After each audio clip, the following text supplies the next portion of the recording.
It is 7 p.m. We are reconvening back to open session. Please stand as Ms. Porras leads us in the Pledge of Allegiance. I pledge allegiance to the flag of the United States of America. Pledge allegiance to the flag of the United States of America and to the republic for which it stands, one nation, under God, indivisible, with liberty and justice for all.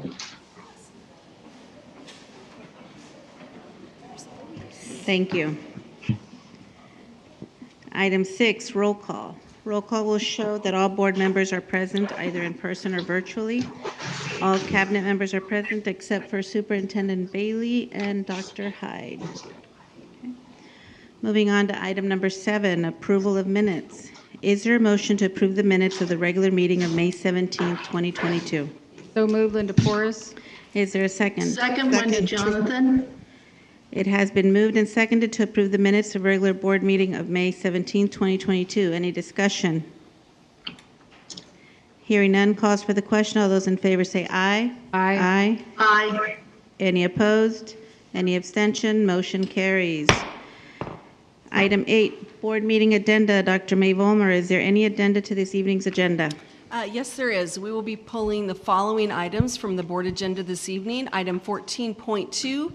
Public hearing notice 16/2021-2022, advanced placement literature and composition textbook adoption.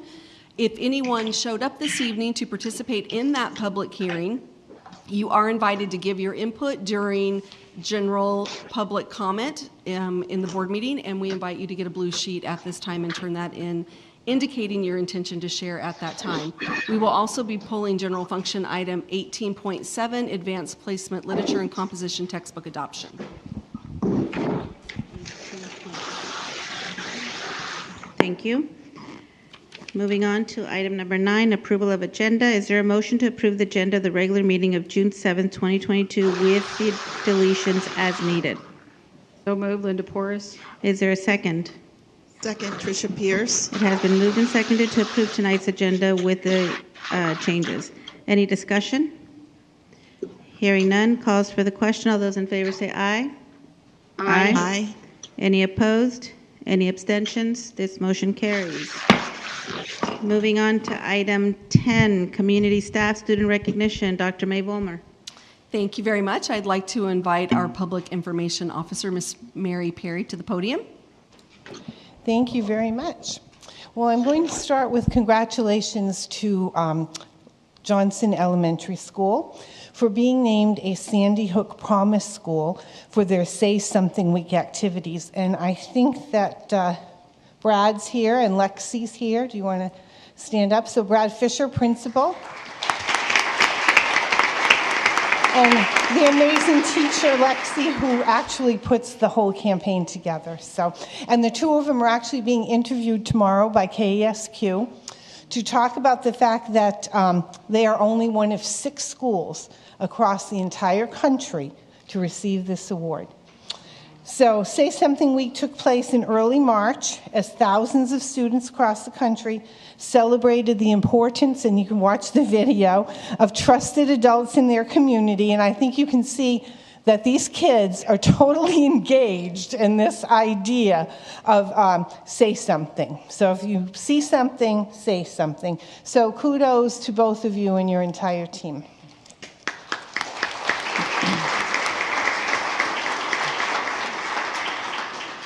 As I call names of students and staff, I would love for you to come up so that everyone can see you and be recognized.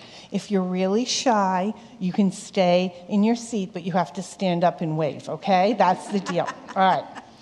So on Friday, April 29th, Variety, the children's Charity of the Desert, I know we've all heard of it, they held a Women of Wonder luncheon. And it recognized women in the community who make a difference in the lives of Coachella Valley children, especially children with special needs. So I want to say congratulations on behalf of all of us to Maria Regla Cuevas. Is she here? There she is. She has a very long title, Educationally Related Mental Health, School-Based Mental Health Therapist. Does that fit on the card? Yeah. And Beth Aun, did I say that correctly? Ani, occupational therapist. So congratulations to both of these incredible women. And I know that Assistant Superintendent Laura Fisher, Dr. Charity Plaxton Hennings, Dennis Zink, and Sue Ann Block were all in attendance at the event to celebrate them. And I'd also like to recognize another unique group of staff members who work in student services, and we call them the COVID team. And there they are, and I think at least 3 of them, are all 4 here? Okay, ladies, you have to stand up. Okay, there they are.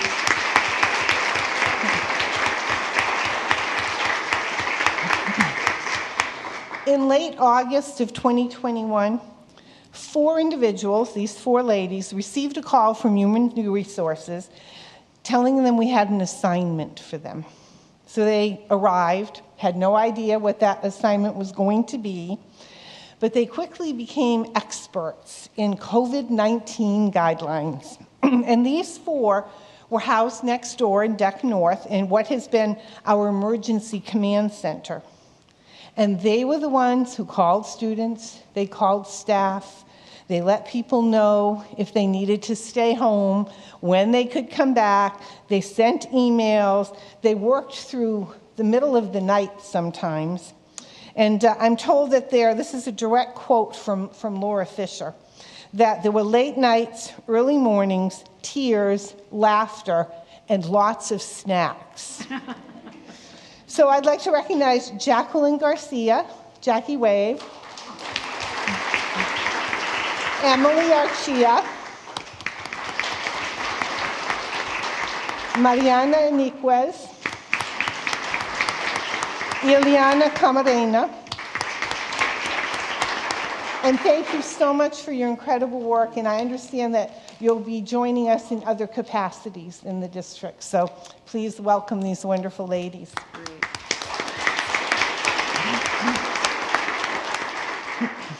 Every year I get a call from the Daughters of the American Revolution Korea chapter because they have an essay contest and they ask me to judge, and it's just one of the best things I do all year.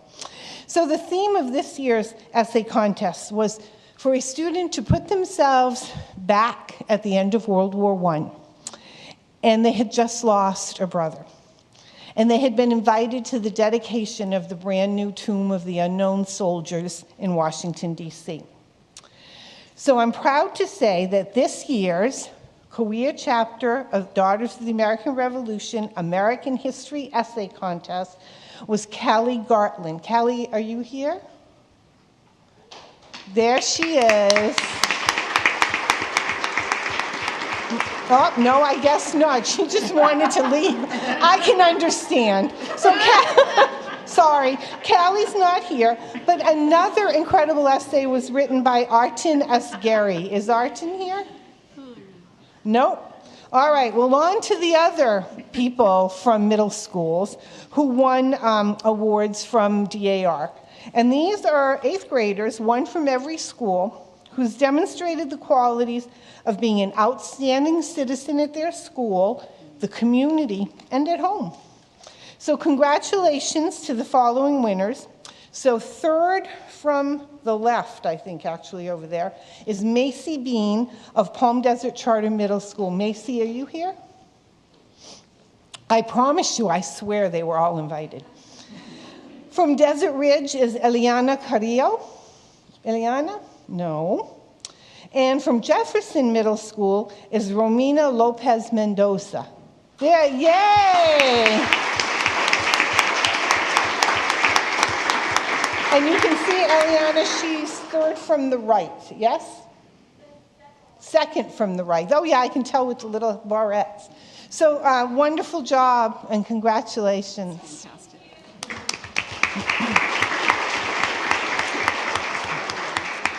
So tonight we're going to recognize the 2022 recipients of the State Seal of Civic Engagement.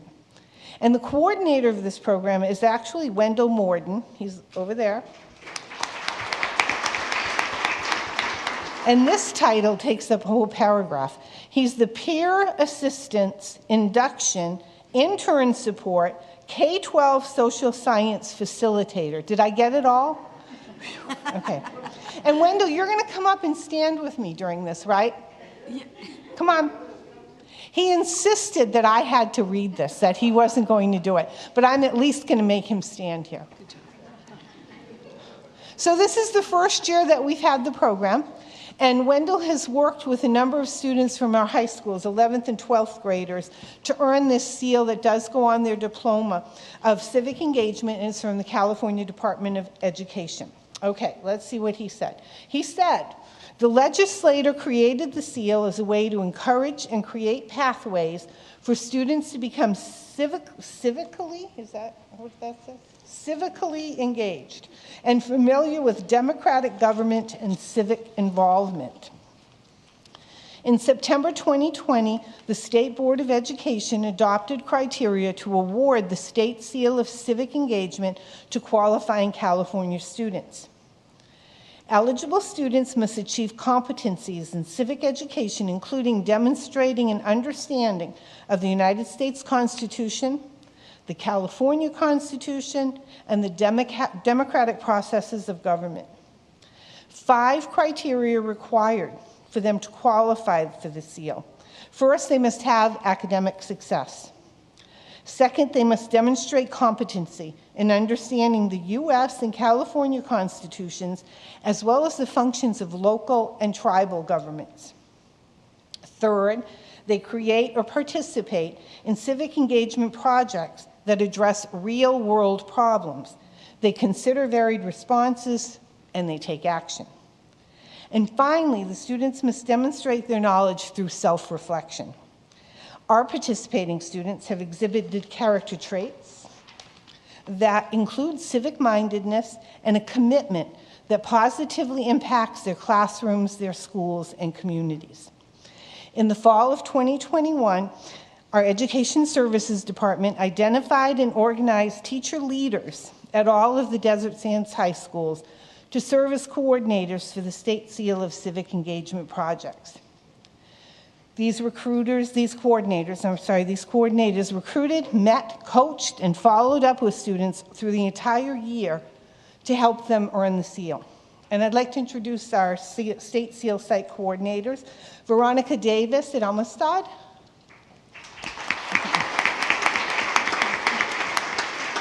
Melissa Jimenez at Indio.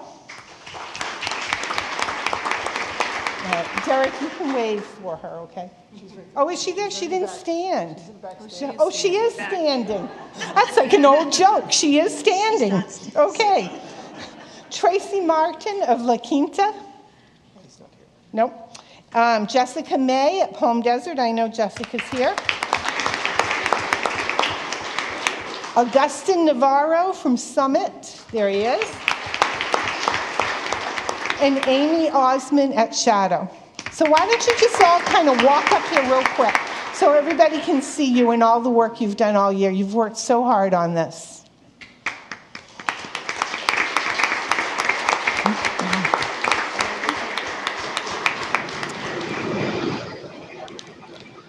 Just smile and wave. Thank you so much. I really do know how much effort there was. Thank you.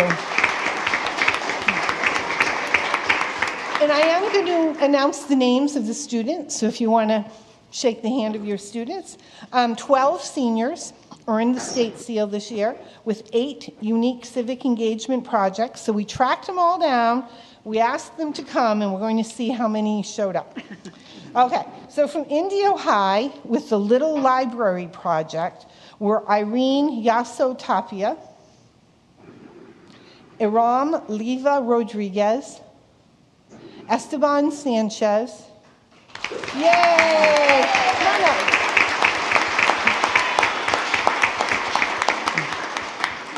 And Caroline Amaya. So again, their project was called the Little Library Project. From Shadow Hills, earning the seal for a project involving park beautification and electives funding is George Martinez. There he is.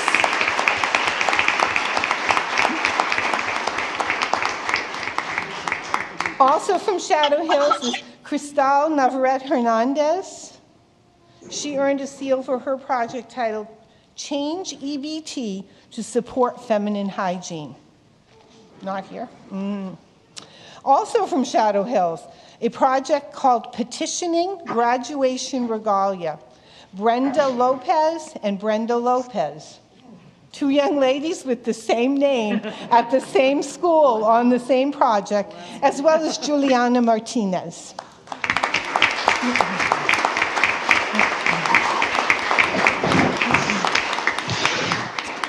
And also from Shadow Hills, Ruben Diaz completed a project involving creating a flag disposal box for the city of Indio. And Ruben isn't here this evening because he's off enjoying some summertime with his family, but as a friend of the family, he's Jan Diaz's son. I was at the ceremony in downtown Indio when he unveiled his project, and at the ceremony where he received his Boy Scout Eagle Award. So thanks, RJ.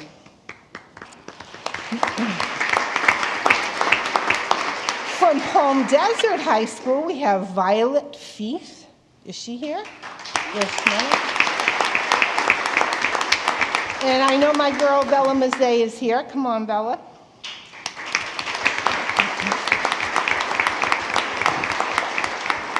And these young ladies worked for Congressman Ruiz's office. And they did work on voter registration as well as working with local government representatives. So, and I know today, of course, was the primary day, so these young ladies have been working hard all day long.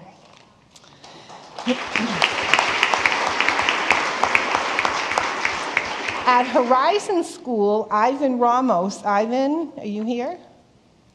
No, he earned his seal for tutoring elementary school students after school hours. And actually, Ivan is from Desert Center. So he and his family were not able to join us this evening because it is a bit of a trek, but congratulations.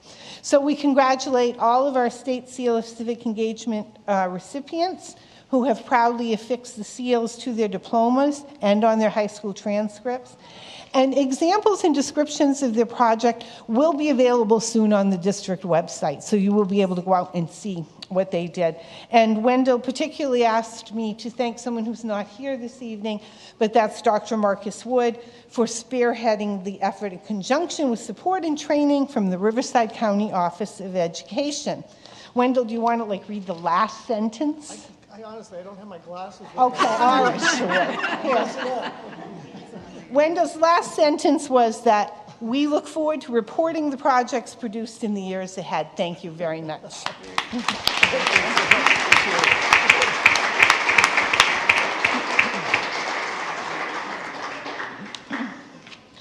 I next would like to call attention to the screen in these photos because we want to congratulate Desert Ridge Academy, and I do think Melissa Pisano, Principal Melissa Pisano, is here.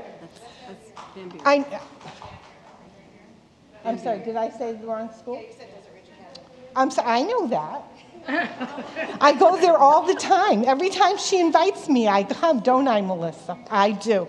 So Melissa from Van Buren, sorry, thank you. Desert Ridge, I don't think Jessica's here. Yes, she is. Okay, there's Jess. No, that's not Jessica, though.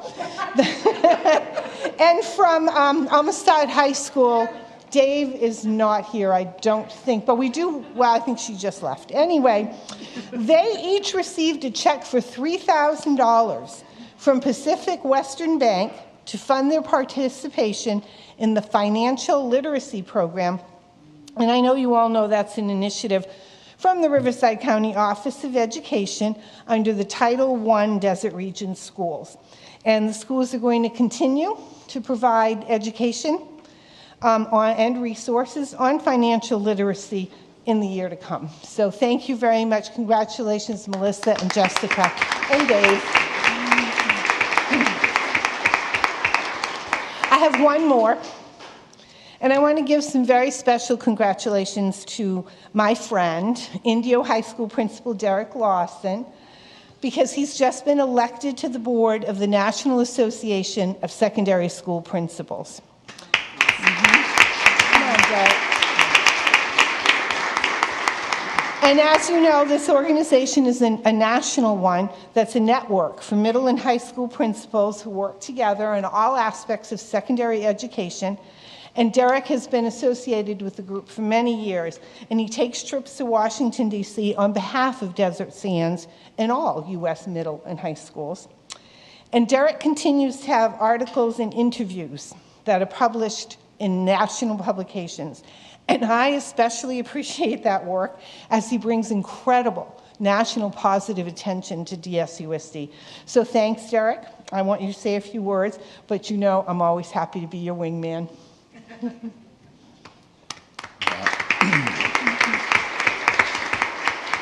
I do want to say thank you to the board and to the district, because I'm a product of the district K-12 as a student myself, and then my entire career. So since 1967, a part of Desert Sands. And it's an opportunity for me to give a voice to our valley and to shine a light on the needs of our population that we serve and the families, and it's an honor. And I want to say thank you to the district, to the cabinet, to all of the staff across the district that have been very supportive, because it's an opportunity that I don't take lightly to be able to have our voice shared in a larger context to say what happens here matters.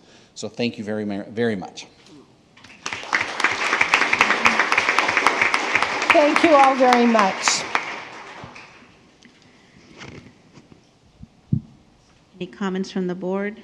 Ms. Pierce, on our community staff student recognitions?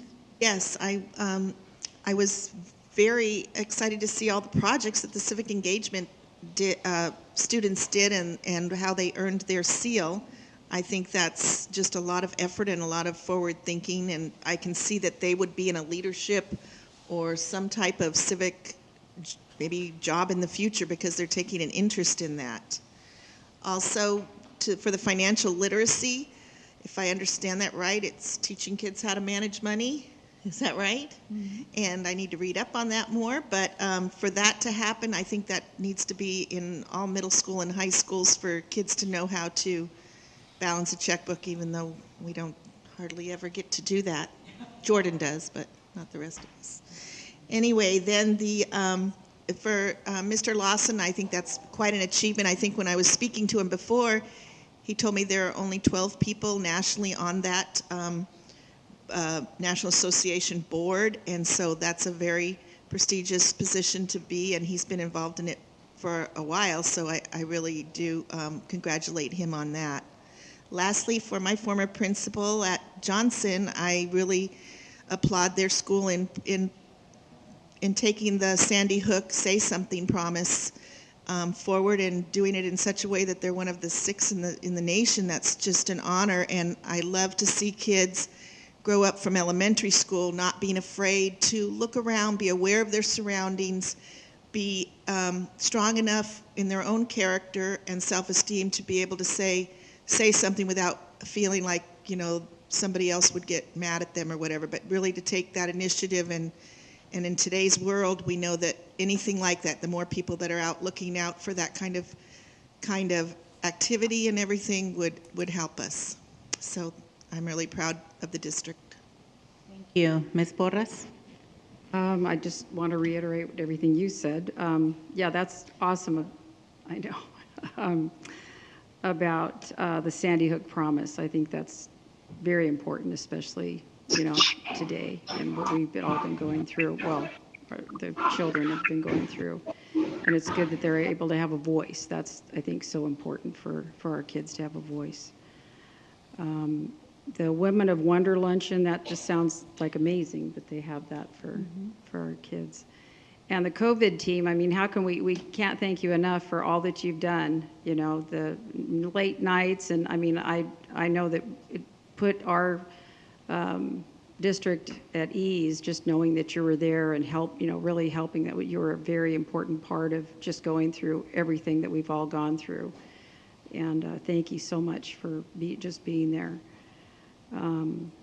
Also, the Civic Engagement State Seal, that is amazing. I can't wait to read all of those. That's really impressive. And Wendell, I don't know if he's still here, but anyway, thank you so much for doing that, and Marcus Wood for spearheading it. And the financial literacy program, yeah, I wish I had something like that when I was in grade school to start from the very beginning and move forward. I would love to take that today. It'd probably help me today. And Derek, I mean, I know that Derek was so excited about being chosen for that. So I congratulate you, and I just think you're going to be amazing at that. And yeah, go Rajas. All right, Derek. So congratulations. Ms. Jonathan? Yeah, I guess everybody's said everything that I was going to say. I do want to say the financial literacy, I'm so glad to see that in our schools. I know my son, my youngest son, when he went through high school, he went through a financial literacy, and it's, I think that that's imperative that our students have that knowledge and really understand about finances, about bank reconciliations, all of those things. So I'm so glad to see that happening. I'm going to give a shout out to Mr. Fisher. I can see him even though I'm here at home. I can see the back of your head. Yes, I see you patting your back of your head. I just want to say I'm so proud of everything you're doing in Johnson. You are putting them on the map, and I'm so glad to see that. And you're doing an incredible job. Derek, you are an incredible principal, and we're so lucky and so fortunate to have you at our schools. You've done an incredible job at Indio High School, and thank you for everything you've done. And again, civic engagement, obviously that's an important part of our students' life, and it's important that they understand how they can really make a difference. And I'm so glad to see our students taking that initiative. Thank you. Thank you.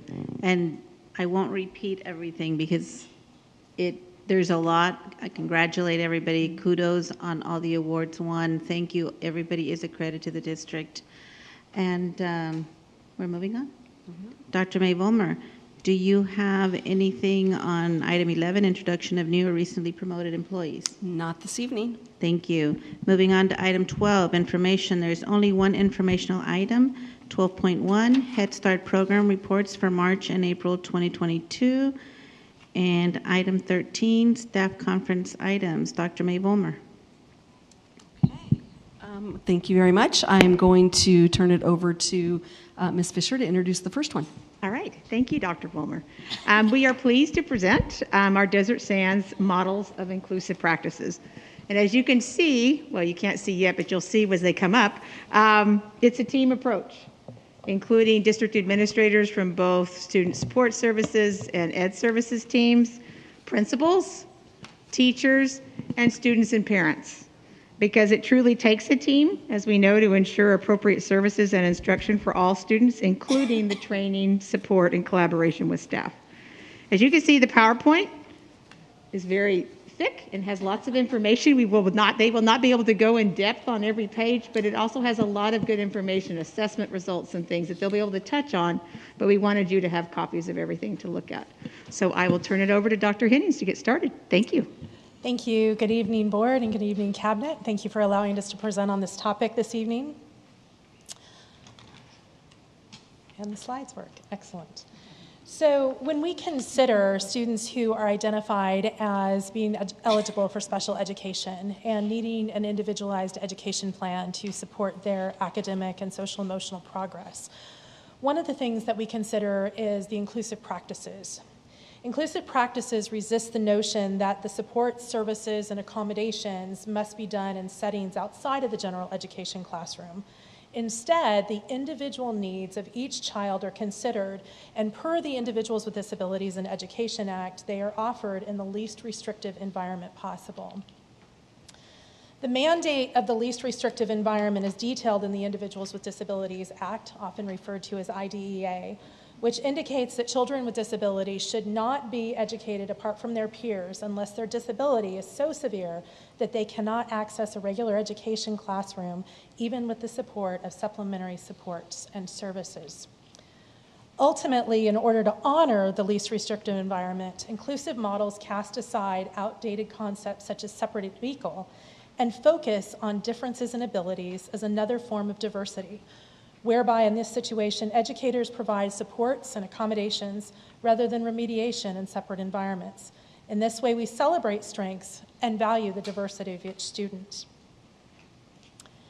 There are multiple means by which school districts are held accountable for inclusive practices, including the California Department of Education State Performance Plan indicators, indicating how well a local education plan area are supporting their students with disabilities in the general education environment. We are also measured by how often and with what frequency our students with disabilities are educated apart from their general education peers. Analysis of the California State Dashboard also gives us indicators of areas in which we can improve in inclusive practices in areas such as in college and career readiness and attendance as we look at our students with disabilities. Perhaps one of the most exciting things is up-and-coming legislation, which is expected to be signed at any moment, and we'll give you an update in the Friday letter when that happens. But this is SB 113, entitled Special Education, Inclusive Education, Universal Design for Learning, and you do have a handout in that in your board packet. But the exciting thing about this legislation is that it allows for additional mandates, funding, and requirements regarding staffing, support, services, and professional development in the area of inclusive education, including a focus on universal design for learning. One of the ways in which we support inclusive practices, and you'll hear about several of those this evening, is with specific areas of personnel support, including project facilitators, to support collaboration, development, coaching, and interventions which support inclusive practices and help develop those strengths within our teaching staff. In addition, prevention and intervention psychologists and mental health therapists address behaviors and social emotional needs that often provide or become a barrier to students participating in the general education environment. Now we will hear from Mick Wilhite regarding the Inclusive Practices Roadmap. Good evening. So one of the tools that we use to start this process is we have a self-assessment tool called the Inclusive Practices Roadmap. And Dr. Wood and myself, we share this via Google form with all the principals, and they work with their staff, collaborating to see where they are. How are they doing as far as inclusive practices? And the rubric helps them to rate themselves in educational infrastructure, instructional capacity, school culture and leadership, family and community partnership. So each one of those, they can say, are we just kind of starting this? Is this something we really need to get going? Is this something we've started but we need to develop? Or is it a place that we already have in place, sustaining, and really just need to move forward? So principals also use this information to help do their SIPSA, their school-wide plan for student achievement, to help them set some goals and what are some areas that they're going to work on, but also to celebrate, because it's not just saying what aren't we doing, but what are we doing that we can share. And we as a district use this information to help provide professional development or have principals go to another school or staff go to another school to see what are really the best practices that are happening at each of our school sites that we can use to really start building inclusive practices across our district. So having that information, we share that with Mike and the special ed staff and with our project facilitators to see what we can develop, what we can share out and provide for other schools. So this time I'll turn it over to Mike, and he's going to talk a little bit about one of the practices that we're really putting in place to help have inclusive practices be successful in our district. All right, thank you, Mick. As Mr. Wilhite mentioned, the work of was mentioning the work of inclusive practices. We then use the data from the roadmap and then develop goals from that, and then from those goals create an action plan so that we can provide training and support for all of our educators. And it really starts with this essential question here for our work, all around how can we intentionally design environments that are inclusive and maximize learning for all. One of the ways that we've chosen as a district to do this work, and there's different ways to bring inclusive practices in the classroom, but the one that we've found to be one that's manageable and one that to be highly successful, as Dr. Hennings had shared, is the Universal Design for Learning, also known as UDL. This high leverage practice is grounded on research of how people learn. And by doing this, we're creating inclusive classrooms where all students can thrive. And here's a little blurb from Dr. Katie Novak to paint this picture.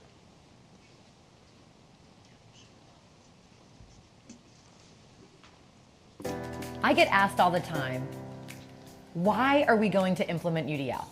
And here is my short answer. All schools must design learning that works for all learners. We spend so much time designing lessons and prepping and assessing, and here's the thing. Despite our intent and despite our best efforts, we are not meeting the needs of all students because students are wildly different from one another. And when we embrace the variability that students bring, their identities, their differences academically, behaviorally, socially, emotionally, linguistically, we recognize that one-size-fits-all learning simply does not work. Our systems have not traditionally met the needs of all of our students, which is why we have to design universally for every single one of our students. And this requires that we move away from one-size-fits-all thinking. We can do better for all kids when we provide multiple ways for students to learn, materials for them to use, and opportunities for them to share what they know. So if you are so frustrated with spending a ton of time planning and only having some students be successful, definitely dive more deeply into the framework of UDL, which provides you with a framework and specific strategies for planful, iterative design that makes sure that student voice and choice are at the forefront of standards-based grade level instruction that holds all of our brilliant scholars to the highest of expectations. I get asked So how do we create these expert learners? It starts with high expectations, having clear, rigorous goals that are aligned to grade level standards, with the expectation that all learners within that classroom can meet that goal.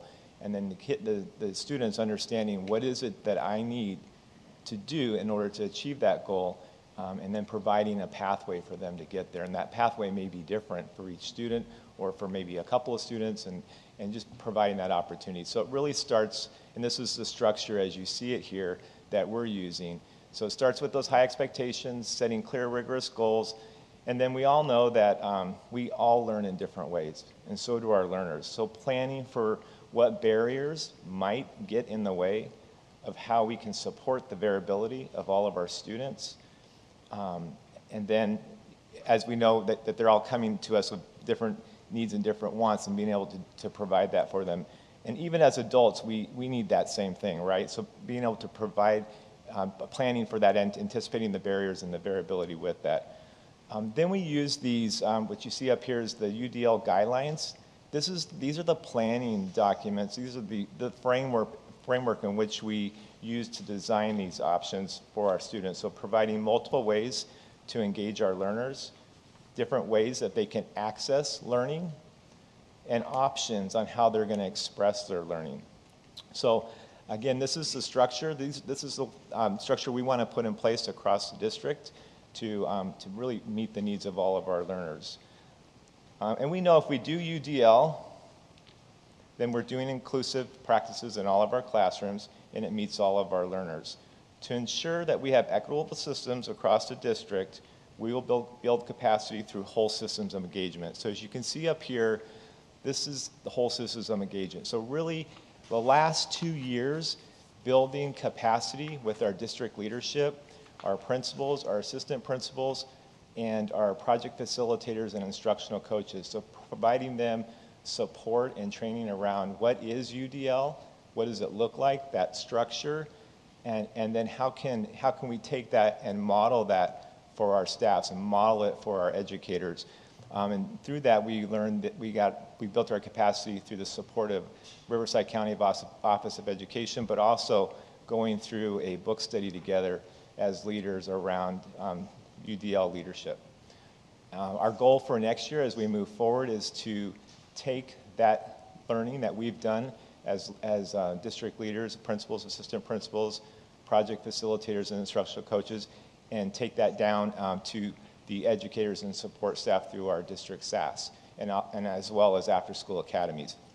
So that's how we're going to ensure that we have equitable systems across the district.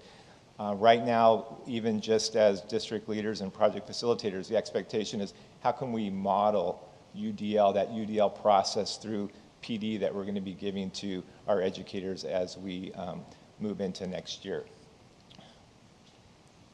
So as you can see on this next slide, we have done, even though UDL is a structure that's going to be a focus, we have done several, we've had several opportunities for our leadership, our principals, project facilitators, coaches, and educators and support staff in inclusive practices. And I'm not going to go into them, but they're right there.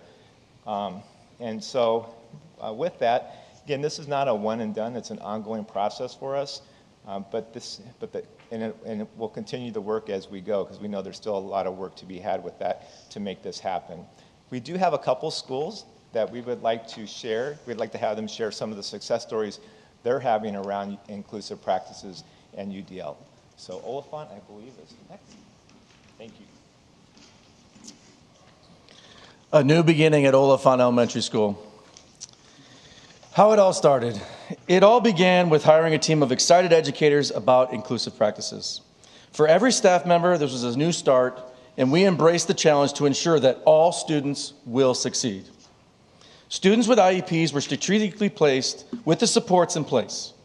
One major contributing factor to our success is the staff culture and our ability and willingness to hold our SAST and collaboration meetings in one area in our multipurpose room. Support. On our early release days, we have an hour-and-a-half time block for our collaboration time. I have pledged to the staff that on our district and principal SAS-directed days, I would guarantee them that they would have 1 hour for grade-level collaboration. In addition, all SAI teachers and general ed teachers were provided extra duty hours in order to collaborate as needed. Every month, each grade level is given a full day for planning and collaboration. A team that consists of myself, the instructional coach, the SAI teachers, the counselor, and the school psychologist meet in early May to discuss caseloads, number of teachers in each grade level that will be co-teaching, and we will begin all class compositions by starting with our students with IEPs. The success that we saw in year one is proof is in the pudding. What you will see here is the 2018-2019 ELA CAS comparison of 11 students that we've had on an IEP. Please remember that scale scores have a built-in growth when transitioning to the next grade. The first two columns you'll see were from 2017-18 scale scores and distance from standard prior to attending Oliphant Elementary School. The next few columns will show the scale scores as a 4th or 5th grader at Oliphant. The number in green is the amount of positive growth in determining distance from standard. And although 4 of our students who did not see that positive growth towards the standard, they still improved their scale scores. Here's the same 11 students for math. I want to bring to your attention student number 4. As a 3rd grader at another site, they received a scale score of 2,327, which was 109 points from standard, resulting in standard not met. Now, as a 4th grader at Oliphant, you will notice that they are now 2 points above standard, which means that student met standard. That is a huge accomplishment and lots of growth. Here you will see our spring iReady diagnostic data for our students with disabilities. I worked with our assessment office to identify 3 like elementary schools. You will notice that Oliphant scored above 40% in both reading and math. What I find interesting is the discrepancy between reading and math in our like other schools. At this time, I'd like to introduce Miss Emily Atheson.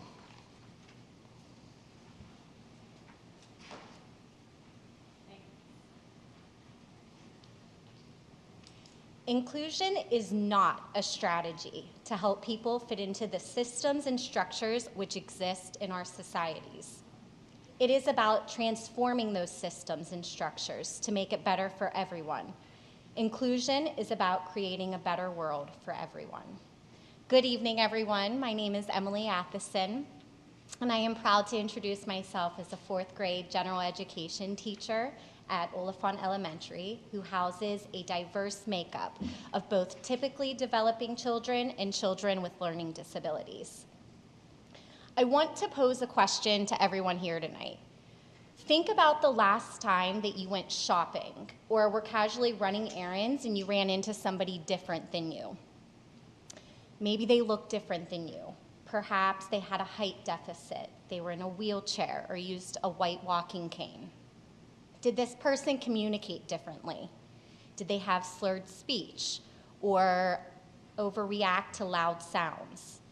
How did you react to seeing this?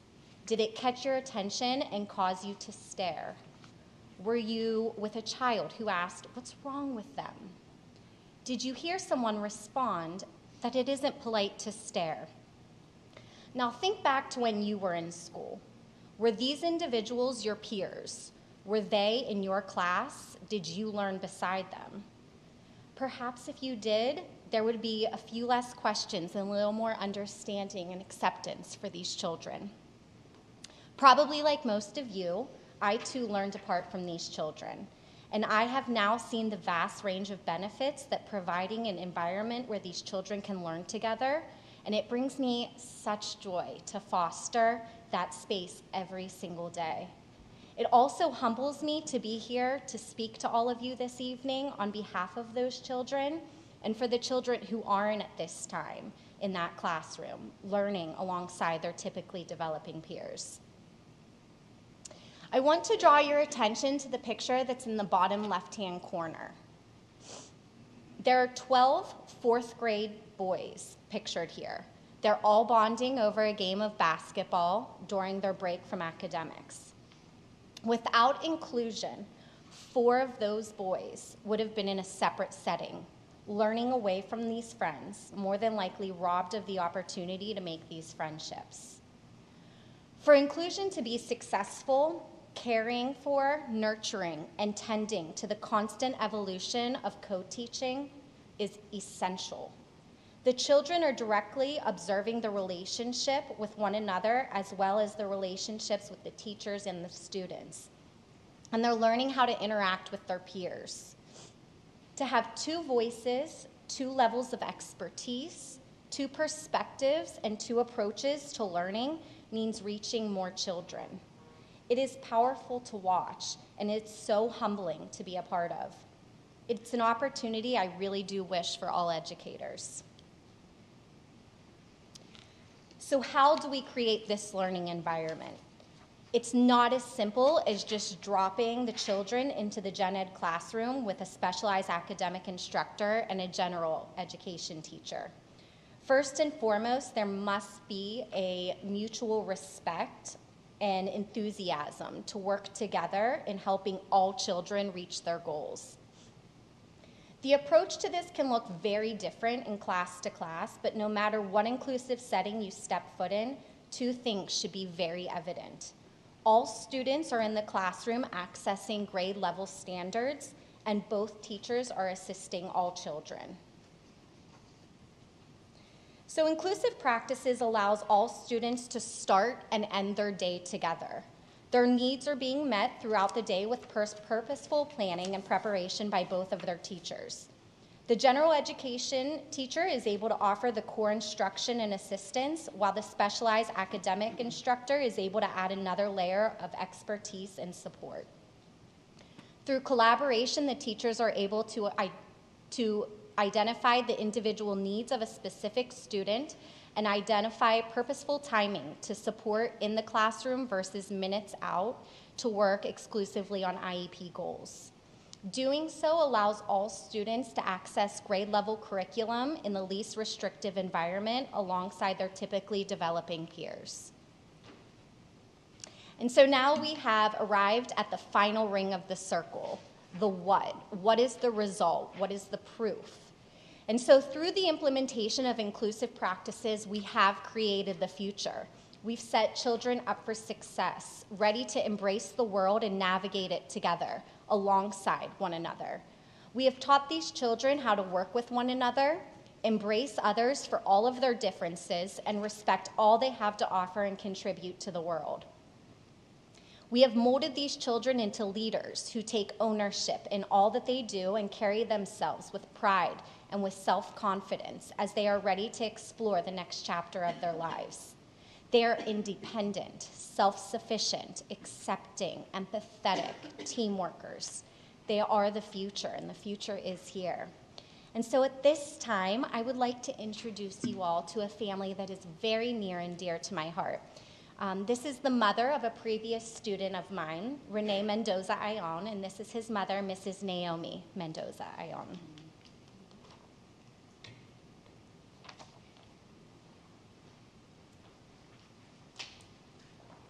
Good evening, everyone. As Ms. Addison mentioned, I am the mother of that beautiful boy, Renee, who is now 11 years old. Thank you. So Renee's participated in inclusion since he was in kindergarten. I made the decision of allowing Renee to participate in inclusion classes because I believed in his abilities. I wanted Renee to have an opportunity to be challenged and to meet his fullest potential. Renee has made great improvements throughout the years, having a strong team of educators who also believed in his potential and his abilities. Working together as a team, we have witnessed Renee succeed in various areas of academics and personal growth. I'd like to share just a few of them with you. I could be here all day, but I'll share just a few. Inclusion has helped Renee build self-esteem and confidence. Renee is confident enough today to stand in front of his classroom and read aloud to his classmates. Renee is excited about participating in the morning announcements every day. Renee's math skills have been strengthened through one-on-one practice with his para-educator and support teacher and has earned several math awards. Renee's social skills have improved and he expresses interest in making friends. He has stepped out of his comfort zone and has played football and soccer with his peers during recess. These improvements have also included the support and encouragement of his classmates. I believe that inclusion is not only a benefit for Renee, but also a learning opportunity for students, faculty, and community. Inclusion provides us with the opportunity to learn about each other's differences and acceptance. Having volunteered in Renee's classes throughout the years, I've witnessed his peers being kind, respectful, compassionate, supportive, and embrace Renee. I've seen them helping not only Renee in class and on the playground, but also other students. Students learning kindness, compassion, acceptance, and respect are character traits that will carry on with them for the rest of their lives.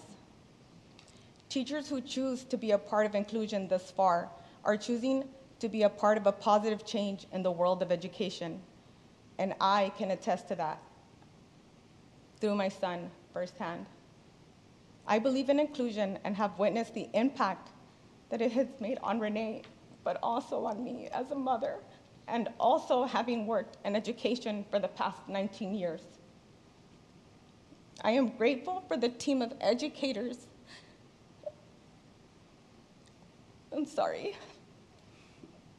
I'm grateful for the team of educators who have helped Renee see all that he is capable of. I am not only Renee's mother, but I am his advocate, his #1 encourager, and as I tell him all the time, his #1 fan. I want to thank you for allowing me just a small time to share with you little glimpses of Renee's journey. There's so many more that I can share with you.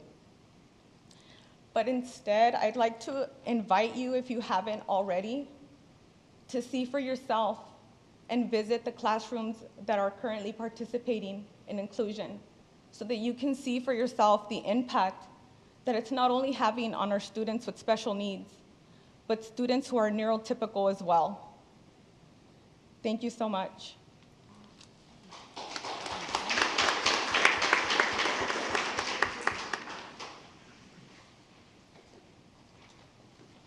Wow, that was beautiful. I'm not sure I have much more to add after hearing Alafana sitting here saying, wow. I got to go last, and I know it's a time, so I'm going to go quick. So I'm Lizzie Hartman. I'm the very proud principal of Indio Middle School. I'm joined this evening with by my assistant principal, Mr. Fosselman, in the back here, as well as some amazing kiddos. I have two that are going to talk to you, as well as their parents, and one parent that's also going to share. So we'll introduce them in a little bit. All right, so to begin with here, I wanted to paint a picture about where we were about 4 years ago. For the most part, our special education students were separate from their typical general education peers in most core academic settings, including core classes like ELA and math. There was access to some general education courses, but it was limited. Because of the structure of our Bell and Master schedule, our SPED students had limited to no access to elective courses, including courses that were of high interest and rigor. The collaboration between our SAI teacher and our general education teachers was limited to non-existent, and most, if any, inclusion settings were co-taught by a paraeducator, not an SAI teacher. This contributed to IMS being identified as a school and comprehensive school improvement, as well as other factors, with a specific targeted focus on our students with disability subgroup, as they were drastically underperforming as compared to their general education peers. So I'm excited to share, and I am going to move through our data slides. I'm going to let you guys look at those later just for sake of time, but this kind of paints where we are now. So that sense of urgency that we had, knowing that we need to do better for all of our students, ignited the hard work and the momentum that we needed to celebrate the growth and successes that we're seeing today. Our students are thriving academically and socially, and you're going to hear that today from some awesome kiddos. All students are experiencing a sense of belonging and connectedness in their school community that is competitive and beyond other schools, I must say. We have gotten here by creating and embracing a vision that emphasizes the belief that all students are capable of growing and achieving at high levels. This vision led us to ensure that all students were able to access high rigor, high interest, grade level curriculum. We redesigned our Bell schedule, which was not an easy task, and asked more of our teachers, and added additional class period as well as a daily intervention period through tutorial and a daily social emotional period through homeroom. Data is used and continues to be used to determine appropriate classes and interventions for all students that best meet all students' unique needs. We provide co-teaching classes at all grade levels in math and ELA that are co-taught by a general and SAI teacher. We also still maintain a small handful of small setting core courses for students that may require a different setting or more intensive academic intervention for a specific period. So I'm going to move through these slides, and I know you guys have a copy of this presentation, and I'm happy to answer questions even after this. But if you want to take a look, what you're going to see from the next 3 slides, or actually it's 9 slides, so yeah, you're going to want me to skip forward, you're not only seeing growth for all of our students, but you're seeing drastic growth for our students with disabilities. In many cases, outgrowing, which you should see considering the gaps in many cases when they come to middle school are quite large. You want to see that growth rate being quite high, and even outperforming other like middle schools. So I will let you guys as board and cabinet take a look at this on your own time. Otherwise, you'll be hearing from me way longer, and kids are way cooler than me. So at this point, before I turn it over to Mr. Fosselman, I'll kind of end with this last kind of image slide here, because Alphon had some beautiful slides. We need to throw some pictures in there as well. This slide is centered around our actual vision statement that we have for our school that emphasizes that every student will be prepared to successfully navigate academic and social challenges. We believe that all students should have access to grade level standards, as I mentioned before, high interest electives, and needed intervention and enrichment. All of our students receive academic intervention and enrichment. Hence, we designed a Bell schedule that allows students to have this access. If a student needs academic support, we provide it. All of our students, as I mentioned before, access enrichment. All of our students have access to leadership opportunities. We are a Tiger family where everyone is included and celebrated for their uniqueness. We believe that our students come to us with strengths and areas for growth, and we emphasize those strengths and provide support as needed to help students grow. We are inclusive. When we are inclusive, we all win and all students succeed. At this time, I'm going to turn it over to Mr. Fosselman, our assistant principal, who will share our next steps and introduce our teacher, student, and parent speakers.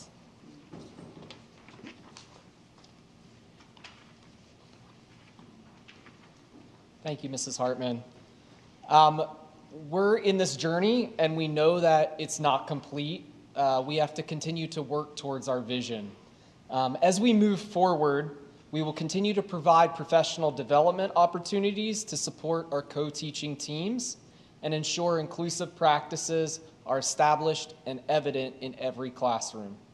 We will better develop and equip our paraeducators with specific tools and training by partnering with the district to provide continuous learning, professional learning opportunities. As we refine our bell schedule, we will find times to increase collaboration between general education and special education teachers. And as always, through our PLC process, we will continue to review essential standards, learning targets, and monitor student progress towards mastery. Well, the best part of tonight is you're actually going to hear from some of our teachers via video, and we also have some students here and a parent as well. So at this time, I would like to introduce our IMS guest speakers, starting with a video message from one of our teachers, Mrs. Kim Scogan, a 6th and 7th grade math teacher at IMS. Good evening, Desert Sands board members, cabinet, and families. I apologize that I can't be here in person, but I am Kim Scogan and I teach math at Indio Middle School. I've been teaching for about 10 years and I have taught many special education students in my time there. I currently teach 2 classes with Mrs. Harris in an inclusion setting with our special education students. And while I do think that classroom settings are not a one-size-fits-all situation since these are individualized education plans, I do think the inclusion model is a great benefit for many, many of our students. I have seen my students thrive in the general education students. I have students who have developed such a deep sense of self-confidence that I don't see when they're in separate settings. Students have even shared with me that when they do go to separate settings, they feel like the odd kid out or they feel left out. And in the inclusion model, those students are able to be in the same classes as their peers, do the same work as their peers, and in some instances, they're even doing better than their peers. While we have 2 teachers in the classroom, we are better able to meet the unique needs of those students. We're able to personalize the instruction way more than any one teacher would be able to. There's times when our students do need a little extra support, and we're able to provide that support by using small groups or reteaching or splitting classes. You have a lot of different options in the co-teaching model. And there's also a chance that the students are going to hear the information different ways as the teachers share the information. And we often work in different ways and different styles, and that helps the students process that information. Overall, using the inclusion model this year, I've been seeing tremendous growth in my students, not only in their math abilities, but more importantly in their self-confidence and their self-worth. And these students don't feel like there's something wrong with them because they're being sent to a different class or being taken away from their peers. And in middle school, that self-worth piece is really, really important. And so I just love using that inclusion model because it does build that in for those students. Thanks for your time.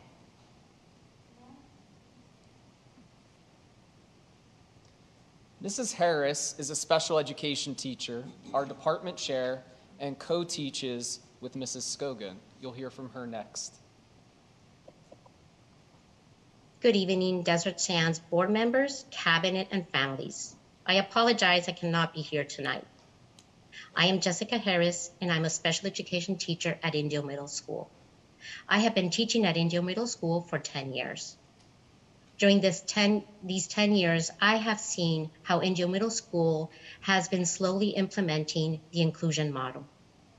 With this inclusion model, I have also witnessed the benefits for special education students as well as the general education students. Our special education students have shown an increase in self-esteem and belonging, and our general education students have shown an increase in acceptance and empathy. I also want to point out that our special education students have been able to sometimes outperform academically their peers. Of course, all this comes with the supports in place as stated in their IEP. Tonight, I would like to introduce 2 of students that I have had the privilege of teaching. These students are Bianca Magana and Gregory Tolento. I would also like to introduce Bianca Magana's mother, Mrs. Ayala. who would like to also say a few things of how these the implementation of the inclusion model has benefited her daughter, Bianca. Thank you. So we are super excited to have some amazing IMS students with us here this evening, and also a parent who is dedicating their time to tonight for this purpose that we all serve.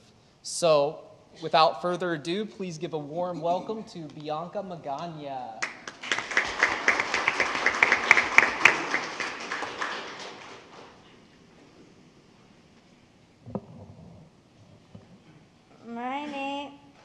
My name is Bianca Magana. I am a student at IMS. My favorite thing about being at IMS, being a student at IMS, is that I get to participate in many things.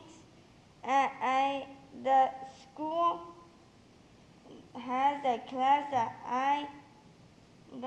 has helped me the most at school is art, because the teacher is very helpful and supportive and teaches me different ways to create art. My favorite class is also art. It's a lot of fun. My favorite teacher is Miss Need, my art teacher, because she is very nice and patient. I feel very proud this year because I have been able to show improvement in reading and math during my I made 68 points growth in reading and 48 points growth in math. I met my stretch goals too. I received an award for my efforts in language arts.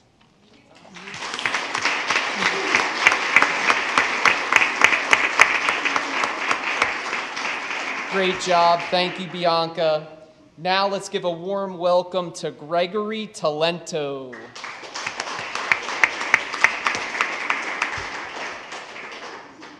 Hi, my name is Gregory Talento. My favorite thing about being a student here at Indio Middle School is I have learned to be organized, respectful, and responsible.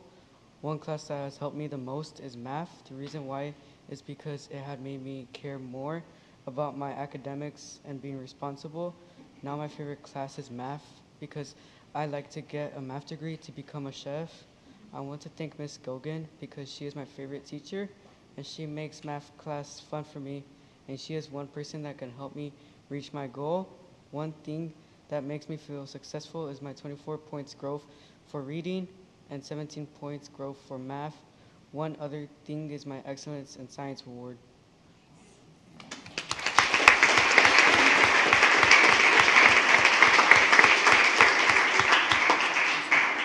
Great job. Thank you, Gregory. What's awesome is both of our students here have been selected to be web leaders for next school year. So awesome job for you both. Finally, I'm proud to introduce Bianca's mom, Brenda Ayala, who will share a few words about her experience as a parent at IMS.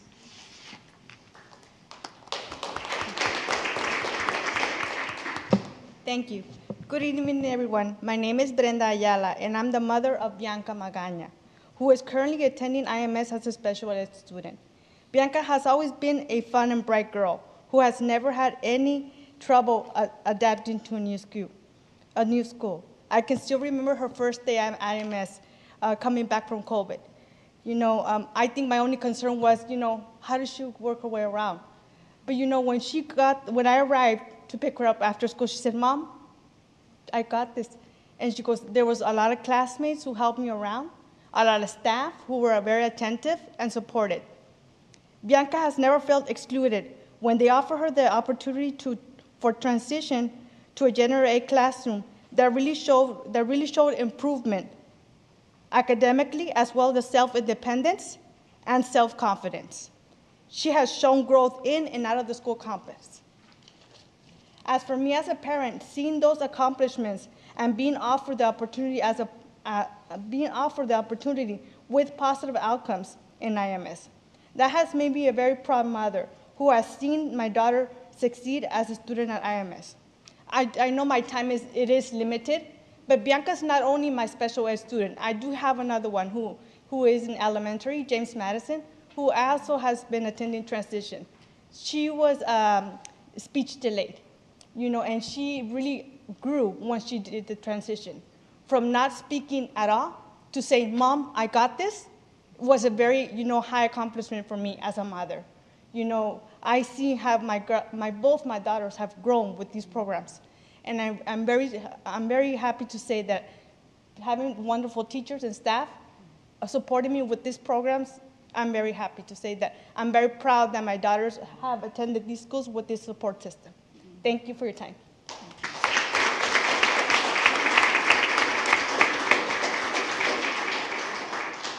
Thank you, Mrs. Ayala.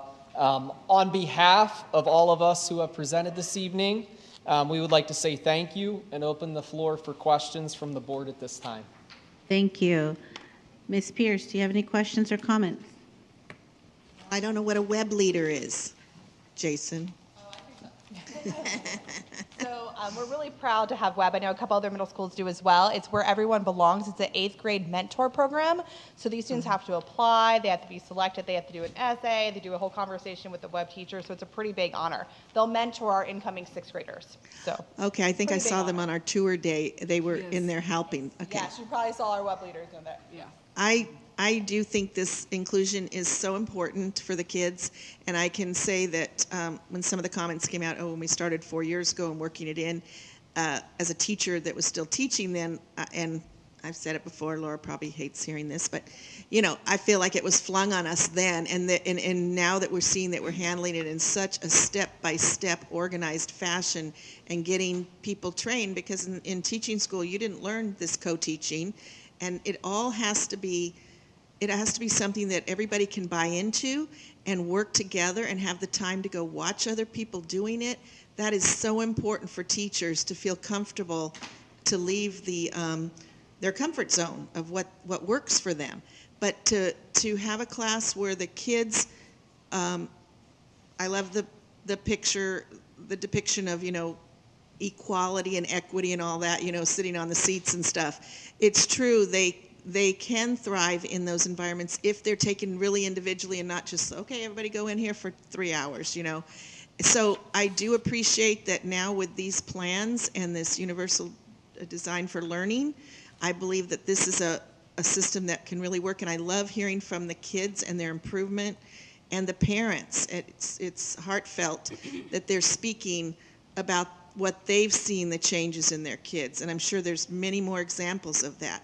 But it does have to include the little by little training, the after school things, all those parts have to be in effect to change the whole setting of this in order to do something we should have done long ago, but it never was, So I really appreciate this presentation, and I want to thank Bianca and Gregory for being proud to speak, and their moms for also sharing, and making our regular ed, general ed kids be in a classroom with a climate of caring and acceptance. It's what we need throughout our entire world, is to have everybody to have that type of outlook on life and characteristics. So thank you for your presentation.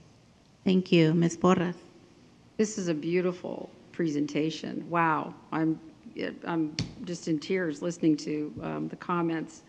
And Renee is a beautiful boy.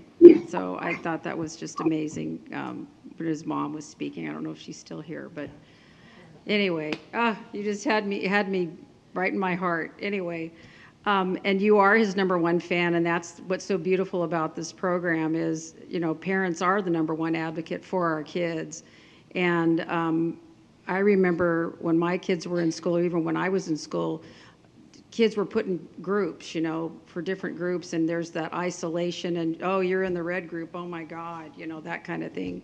So I think this is very much needed, and I would love for one day for us to not consider kids a disability, but their abilities, just focus on the ability. And this, just like the principal at Oliphant said, and all of a sudden your name just went over my head. Anyway, sorry. But the proof is in the pudding. I absolutely love this. I think this is just a wonderful, wonderful program. My question is it just the 2 schools that we have this at currently? You want to take this?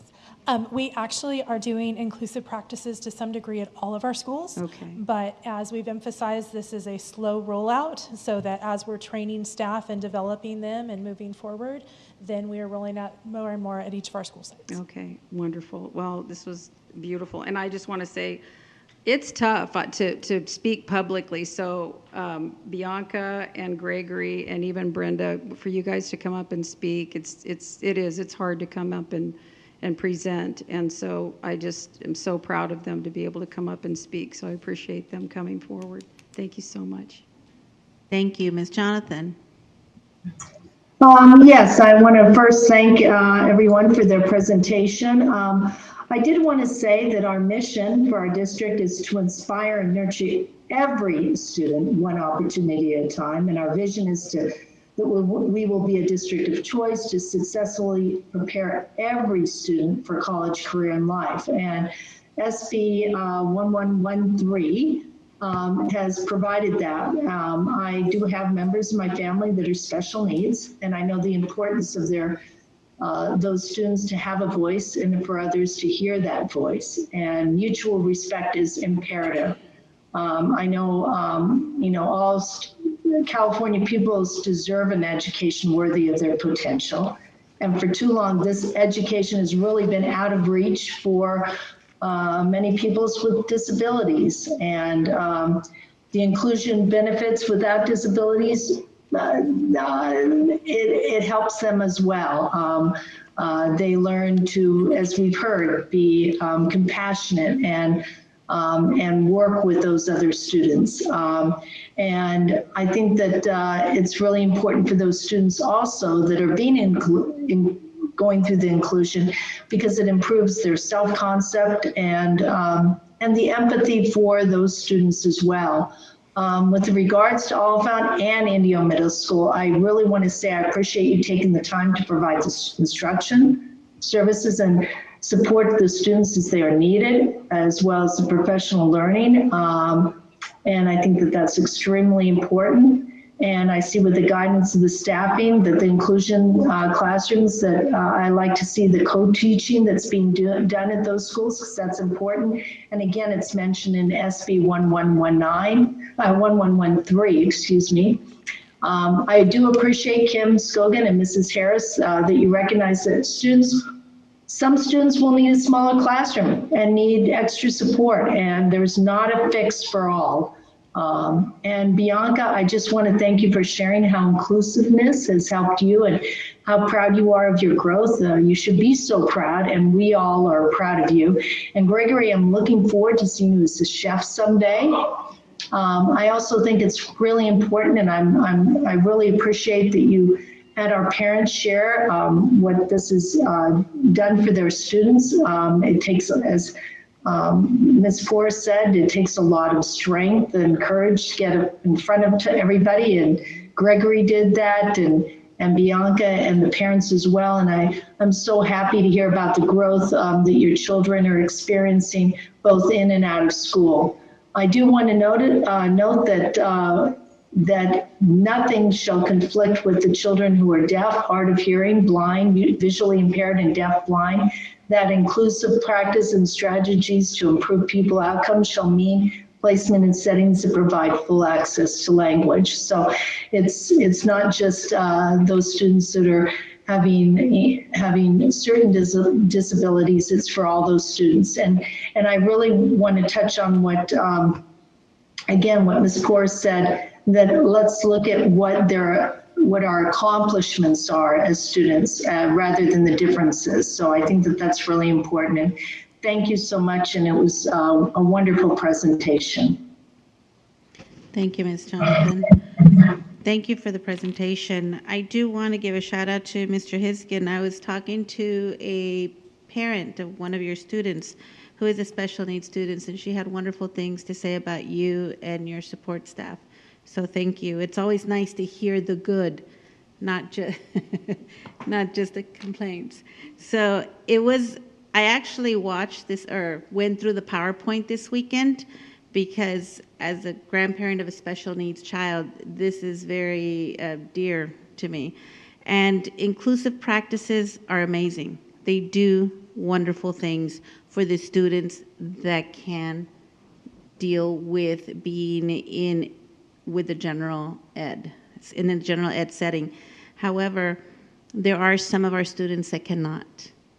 And I saw one of your slides said it's not a one-size-fits-all. In the old days, a one-size-fits-all, it's not it.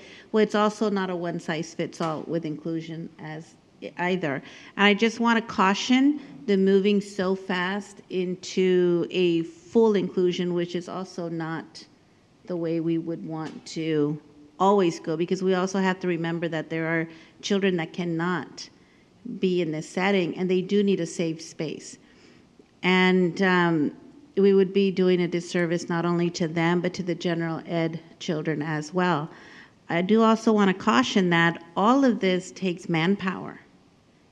And I know a couple of months ago, we just approved a bonus for hiring for special ed teachers, which tells me that we are not fully staffed to do full inclusion as people are wont to do.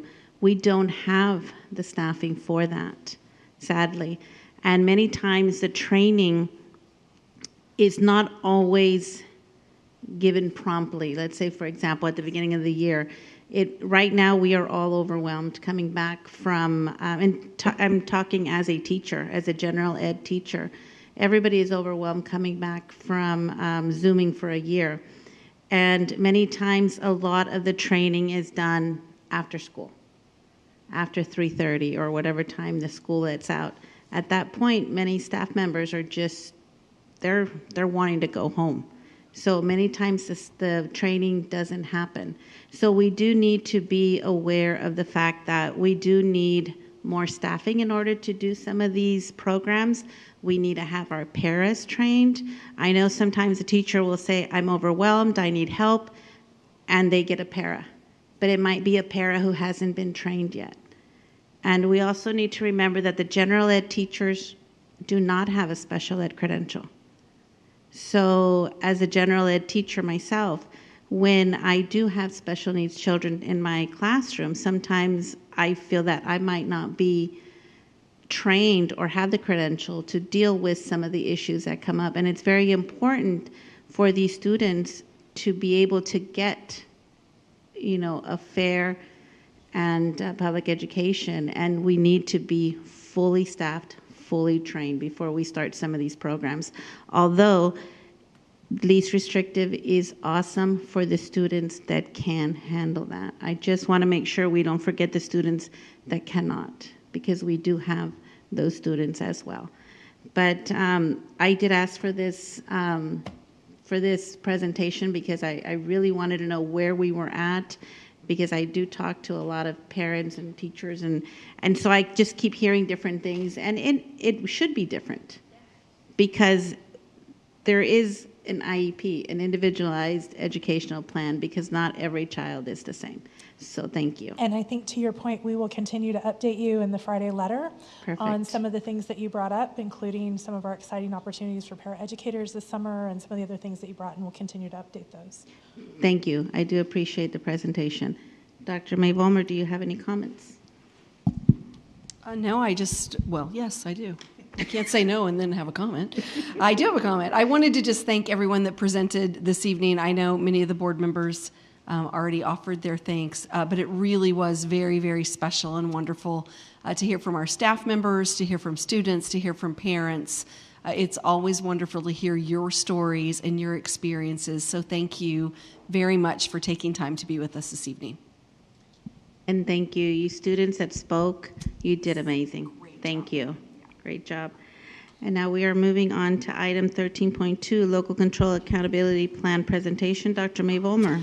Yes, thank you very much. As the coordinator of our Local Control and Accountability Plan, Kristen Wood makes her way to the podium. I will just remind the board that the plan that you're seeing this evening is in draft form. You will see the final version of the plan at our board meeting on June 21st. And also at that time, we'll have an action item on the board agenda. So no action item this evening, just an overview of the plan prior to your vote at our next meeting. And you have a very wonderfully tabbed document that I'm sure Kristen will walk you through. Good evening. Tonight we're going to present the annual review of the 2022-23 Local Control and Accountability Plan.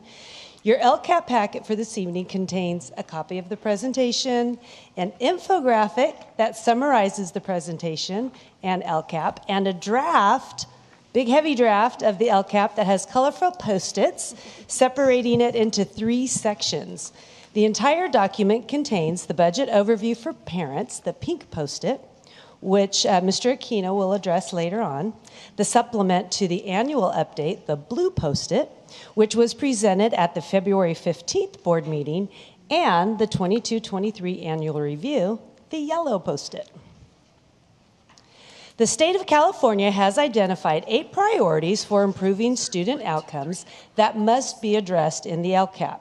Moving clockwise around the diagram and beginning with the 3 components found within the conditions of learning, the red section, let's start with basic services. Basic services is the priority that provides all students access to fully credentialed teachers, instructional materials that are aligned with state standards, and facilities that are maintained and are in good repair. Next is the implementation of state standards.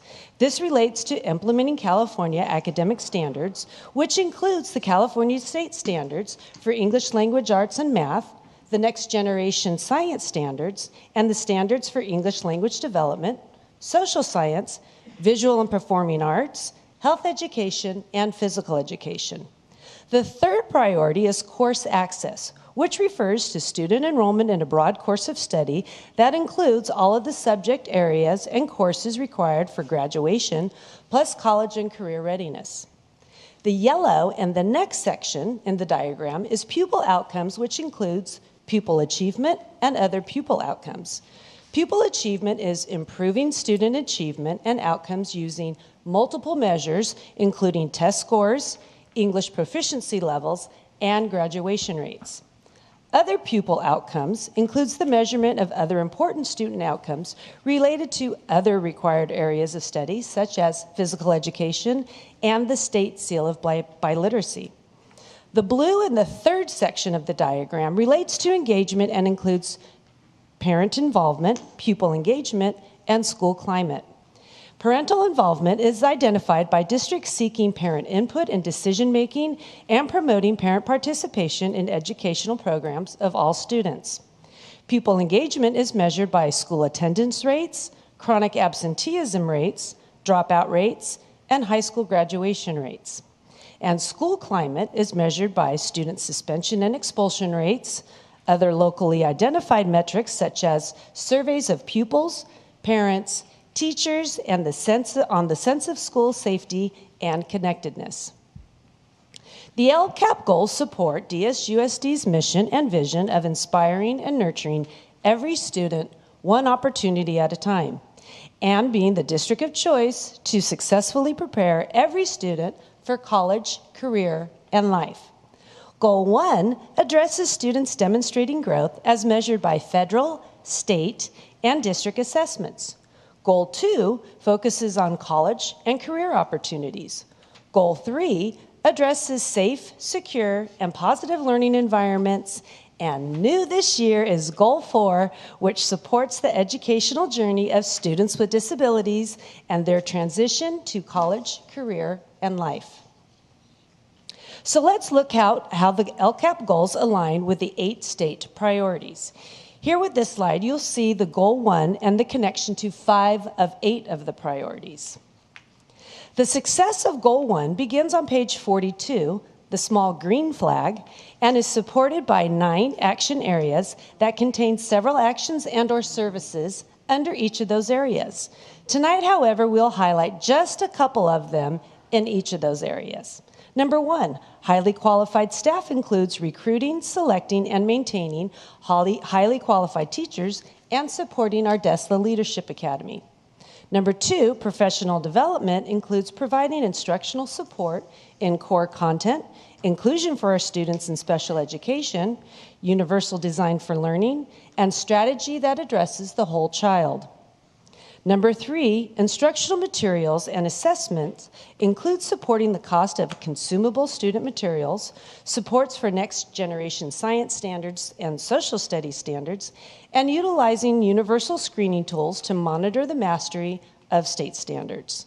Number 4, technology includes providing students with Chromebooks and tablets, supporting instructional technology, and ensuring a safe and secure digital learning environment. Number 5, interventions include academic intervention programs in alignment with MTSS, summer school programs, and before and after school intervention programs. Number 6, school site staffing includes maintaining student-to-teacher ratios, reducing class sizes in special education settings, and supporting classified salaries to support student learning. Number 7, parent engagement includes supporting our joint parent committees, such as DAC and DLAC, and supporting the English Learner Parent Program, PK. Number 8, site-based student achievement supports are actions and services that support school sites with their school plans to ensure student success. And number 9, early childhood education programs maintain the opportunities for low-income families and English learners to attend high-quality preschool programs and provide supports to enhance readiness for the transition into kindergarten. Goal 2 connects to 4 priorities highlighted here. There are 4 action areas associated with Goal 2, which begins on page 59, the small purple flag, and some highlights are: Number 1, course access advanced programs includes programs such as AP, IB, and GATE. Number 2, opportunities outside of the traditional program includes programs such as dual language immersion, virtual learning, and innovative projects such as our Goldfish Bowl. Number 3, career technical education includes not only supporting CTE programs at each of the high school, but also includes implementing and supporting career-based learning activities for each grade span, and supporting Project Lead the Way and military science. Number 4, college-going culture, broad course of study, includes supports for AVID, college and career exploration, and completing the A through G sequence of courses for college preparedness. 5 of the state priority connections are listed here for Goal 3. Goal 3 has 9 action areas, begin on page 75, the small orange flag, and some highlights that support this goal are: Number 1, improve school attendance, such as supporting schools with the analysis of attendance data, chronic absenteeism intervention systems and supports, and collaborating with community and government agencies to improve services and supports to address student absenteeism. Number 2, site-based positive behavior support programs, which include the support and continue implementation of our district-wide and site-based MTSS programs. Number 3, counseling support and behavioral health, such as supports for our Students Assistance Program, school counselor ratios, and professional development to support the work of MTSS, trauma-informed practices, and building community agency partnerships. Number 4, health and wellness for students includes supports for student programs such as sports and including transportation for those sports, and providing vocational nurses to support health prevention and intervention programs. Positive, safe environments is number 5 and includes maintaining school site monitors, security, and school resource staffing to ensure a sense of safety. Also maintaining transportation routes and supporting safety committees as they revise, review their comprehensive school safety plans. Number 6, clean and efficient environments provide custodial and maintenance services to support inviting school and district environments. Number 7, communication provides the support for ongoing communication through newsletters, websites, Parent View, and School Messenger. Number 8, parent engagement provides support to families with attendance concerns and assists with other resources for mental health, basic needs, and a community liaison assistance. Number 9, supporting the needs of unduplicated student population includes professional developments for teachers and staff providing direct supports for students and families to ensure a full and equal opportunity to succeed in school. There are 5 state priority connections for this new Goal 4. Goal 4 begins on page 90, the small pink flag, and has 4 action areas. Some highlights to support this goal are, number 1, professional development to provide instructional support in core content, inclusion, universal design for learning strategies, and strategies that address chronic absenteeism and college and career readiness. Number 2, strategic alignment, which includes ensuring equitable access for students with disability and utilizing the inclusive roadmap that you heard about earlier to assess current strengths and weaknesses in regards to inclusive practices.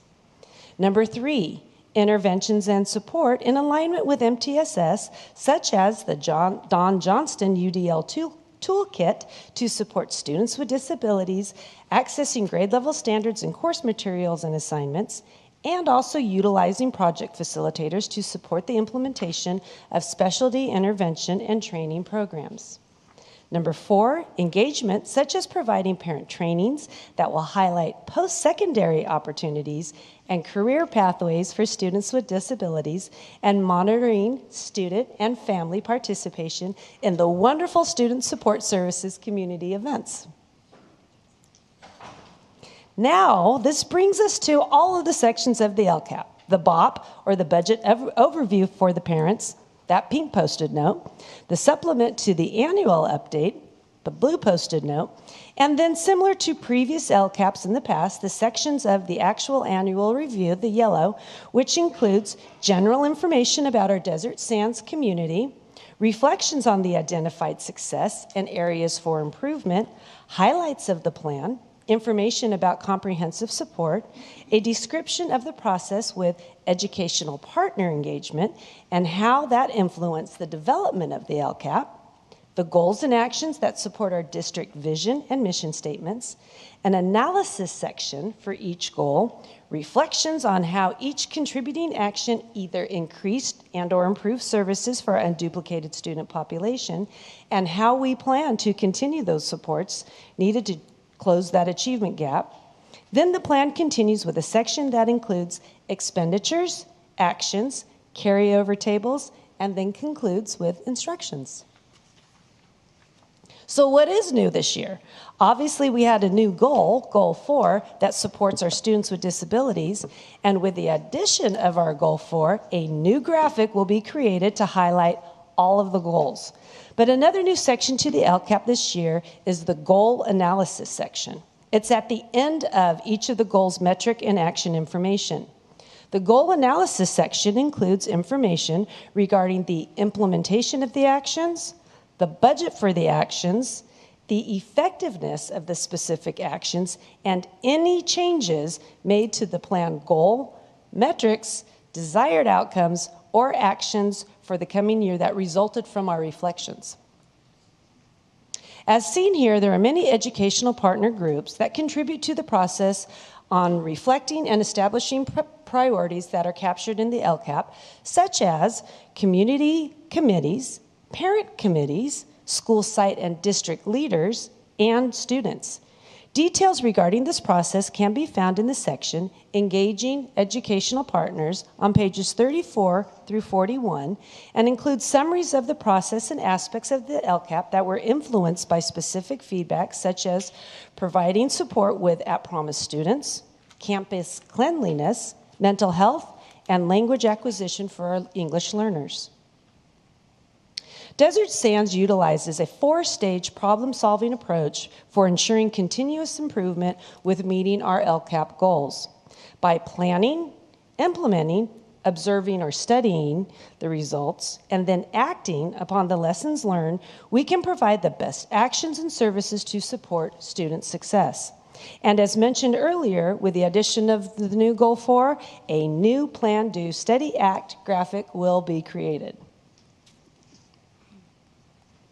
The study portion of the Plan, Do, Study Act will allow us to determine if we should formally adopt a metric, action, or service, adapt it, or abandon it when it's not proving successful.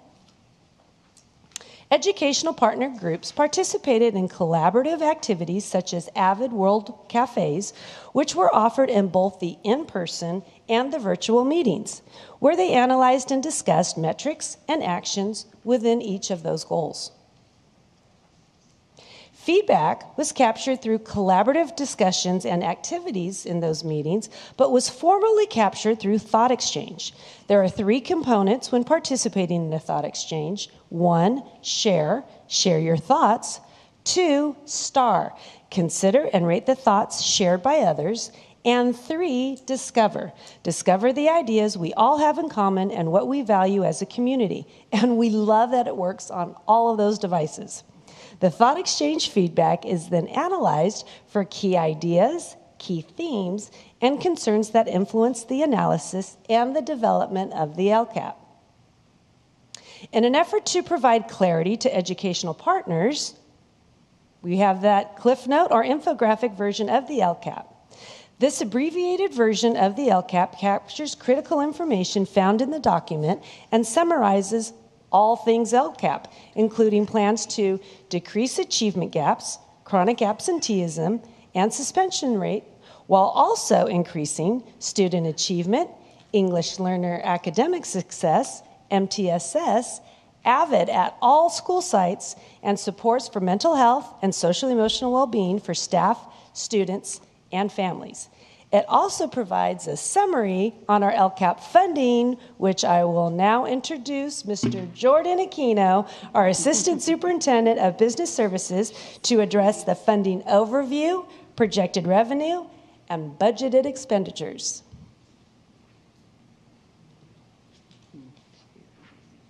Hi. Just to go over really quickly this slide here. Basically, the slide on the right where it says funding overview is just a summary that takes all of our goals, actions, services, and expenses that support positive student outcomes and puts them in the categories of the funding sources that were utilized to pay for those services that are identified in the LCAP.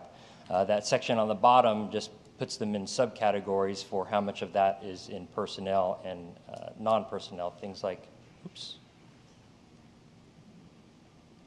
materials and supplies. On this slide here shows you the district's budget with regard to total revenues. Now, typically it's not 68% of LCFF funds, but we did receive a lot of federal funds, COVID relief dollars. So you'd see those percentages change based on the amount of revenues that we have in the categories.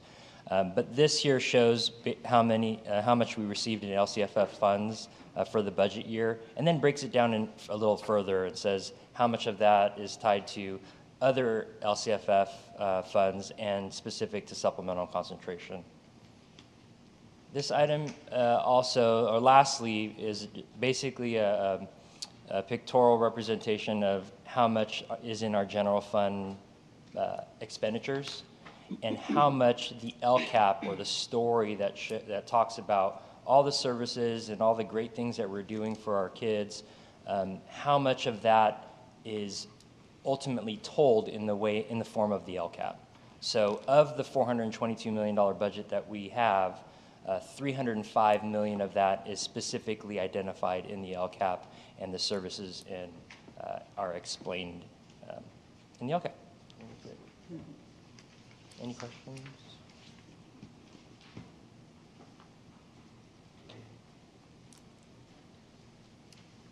All done. Questions or comments? Ms. Pierce? I always have to go first. I just say this is an amazing report, and I've got a lot of homework to do to look through it. I didn't do it online earlier, so I will look through it. And having participated in that one in-person study session, that helped me get the framework a little better in my mind. But I think it's very specific, and I love seeing it all portioned out to the goals and the action plan, just like it is easy to understand. It's just a lot there. There's a lot. And I was wanting to mention, let's see, I have this one question. Oh, I know chronic absenteeism and getting the kids to school is a big topic, and I have heard as an individual, I heard about this bill that's being proposed to bring back school busing. I know it's not your deal, but if that is brought back, I mean, it got me off on a side note. Like, I really hope that would create the jobs, and if they provide the funding, the state does, and all that kind of thing, I think that would help so many families, especially with the gas prices and just, some kids are hampered from getting here. And that is a big goal. We can't help them unless they're here. But I appreciate all the time and effort, and I will look into all this so that I'll be ready to take action in 2 weeks. Thank you. Thank you, Ms. Porras. Well, as usual, Kristen, you do an amazing job. You must sleep and dream about LCAP. So true. You are amazing. Anyway, I just think it's great that it's so inclusive. You have the parents and community, students, teachers, administrators, everybody's all working together, and you have a definite map of what is expected, and it's amazing. But thank you so much for this 3-inch thick packet that I get with to Post-its. and I appreciate the Post-its. Thank you. Thank you. Thank you, Ms. Jonathan. Yes, thank you, Kristen Woods and Mr. Jordan Aquino. I really appreciate your presentation. I just want to highlight a couple of things. I was just so happy to see under interventions that we're going to be continuing to provide summer school programs. We know how important that is, especially with the learning loss that we had incurred during COVID. If anybody has watched me or paid any attention to me for the past 18 years that I've been on the board, you know that when we talked about the second goal, support and the expansion of AVID to the remaining elementary school sites, oh my goodness, yes, thank you. I'm so excited about that. AVID is such a game changer for so many students, and I actually wish they had had it when I was in school, because it would have given me certain skills that I didn't have. And I think that it's wonderful that we're going to be having those at all of our elementary schools. I see that we're going to be reestablishing the Saturday academic program with schools, offering Saturday school attendance opportunities for at either the student schools or residents or the partner schools. So thank you again. That's so important as well. I did notice that we have maintained mental health therapist positions to support intervention projects at Jefferson and Indio middle schools. Are we only doing that for those schools, or is that added to the other schools? Hi, Ms. Jonathan, it's Laura. We currently have site-based mental health therapists there based on previous CSI goals that they use those funds for. We have increased several school sites having site-based mental health therapists depending on how they are using their funding. But we also have all our mental health therapists that work for the district that are assigned to different sites. So we continue to increase both the counseling and the mental health services for the district through our COVID relief funds. And Dr. Hennings is actually writing additional grants, and we're looking at ongoing funds because that's always an issue. It's great to have relief funds, but it's only good for a specific period of time. So through Medi-Cal billing, we're always looking at options to continue to increase that. But it has made such a difference having more licensed mental health therapists and more counselors at the site. I knew you were going to answer, and that we were doing it across the district, but I love hearing that the rest of the community hears that, and I think it's so important because, again, with COVID, we've had many of our students have been struggling mentally, so I'm glad to see that continuing. I also liked the continuing to provide parent classes at targeted elementary and middle schools. I know so many of our parents really appreciate that. I know that they're learning English in some cases, and learning how to help their students in school. And finally, when you talked about reflections, I love we can always improve. So I'm glad that we have that as a portion of our LCAP. And I want to stress how fortunate that we are as a district to be receiving those supplemental and concentration funds.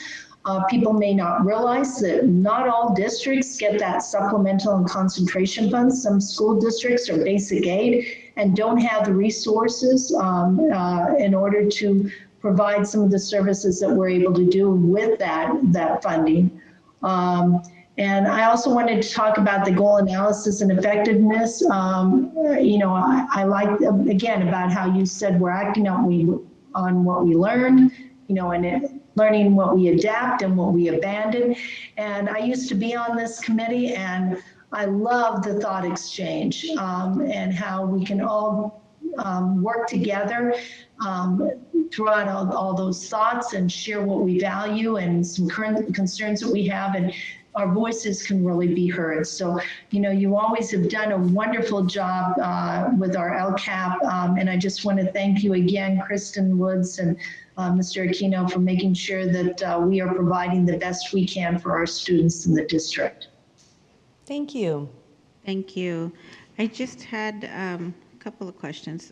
Clarification on 1.6, the school site staffing. I know it says maintain grades, K-3 staffing ratio at 24.1, 4-8 staffing 29.1, and high school at 31.1. Are we just talking average here? Because that would be awesome if we had this staffing. So is that what we're trying to get to? Yes. I'll let Mr. Hill back there correct me if I'm wrong, but yes, I believe those are averages. Just averages? Correct. Because I was like, yes, I like I like the ratios because this is maintain the rate. Okay, so it would be great to have actually those as the ratio. And also, I was looking through continuing the AVID program. So I know that we have it in quite a few of the elementary schools, which is awesome, and I know we're bringing some on this coming year, and we're going to keep going till we get them all in. And then when they go to middle school and high school, though, that becomes a class, doesn't it? Is it, so it's both. So there's an elective, and then there's also school-wide. Okay. Yes. All right. So it's not like they're going to get through and then it's like they're out there. Okay, because all those strategies are awesome. Okay, good. And also, I would just like a little bit more information on the 4.3, implementation of the UDL toolkit, including Snap and Read and Co-Writer. If I could just get a little bit more information, that could be in a Friday letter on that. Yeah, we'll include that. Perfect. And that's all the comments I have. Dr. May Wilmer? Thank you very, very much. She does eat, sleep, breathe the LCAP. Hashtag LCAP lady. Hashtag LCAP lady. And great job. I did, and in addition, you know, it's been a really rough couple years, and she's only 2 years in, which is astonishing. But I think that she has coordinated and helped to facilitate the writing of something like 8 different plans, if I'm counting right, 9 different plans. So, great job. And I know that this will change before the final. It will change, thing. yes. So this is like a living document in its own. It will, Yes. and we'll outline in the Friday letter for you anything that has changed from this meeting to the next meeting. Thank you. Thank you, thank you. All right, and moving on, we are on item 13.3, proposed 2022-2023 budget. Dr. May Vollmer. I'll turn it over to Mr. Aquino. All right, so let's just get started. Let's do it. So I actually set this up different than I've ever done, and I've been doing this for 18, going on 19 years now. And I'm just jumping straight into the finances, which have nothing to do with the length of the night so far. It actually is just how I set it up. So basically what this is the general fund. And you can see here what we are estimating for the general fund on both the unrestricted and, as you know, the restricted side, or categorical programs. Basically what you're seeing here is, well, let me step back. In 2020-21, the average unrestricted fund balance statewide for an elementary district was 26.01%, high school was 21.82%, and unified district was 22.36% in 2021. Last year, we were at 22.97%, so we're right in line with the statewide average. Our fund balance grew, as you can see here on the net change on the unrestricted side. You see an $8.5 million increase to our fund balance, which represents 20.7% of our total budget. We are still continuing to utilize COVID relief funding, which will extend itself. There's different pots of funds that extend all the way to 2024 of September. But there's basically, in a nutshell, the whole general fund estimated actuals for this year. We'll get into a 10% reserve cap. There's no requirement to do that right now. It's not triggered by the state. It will be triggered next year for the 2022-23 school year. Here's our proposed budget. Again, I combined everything all into one.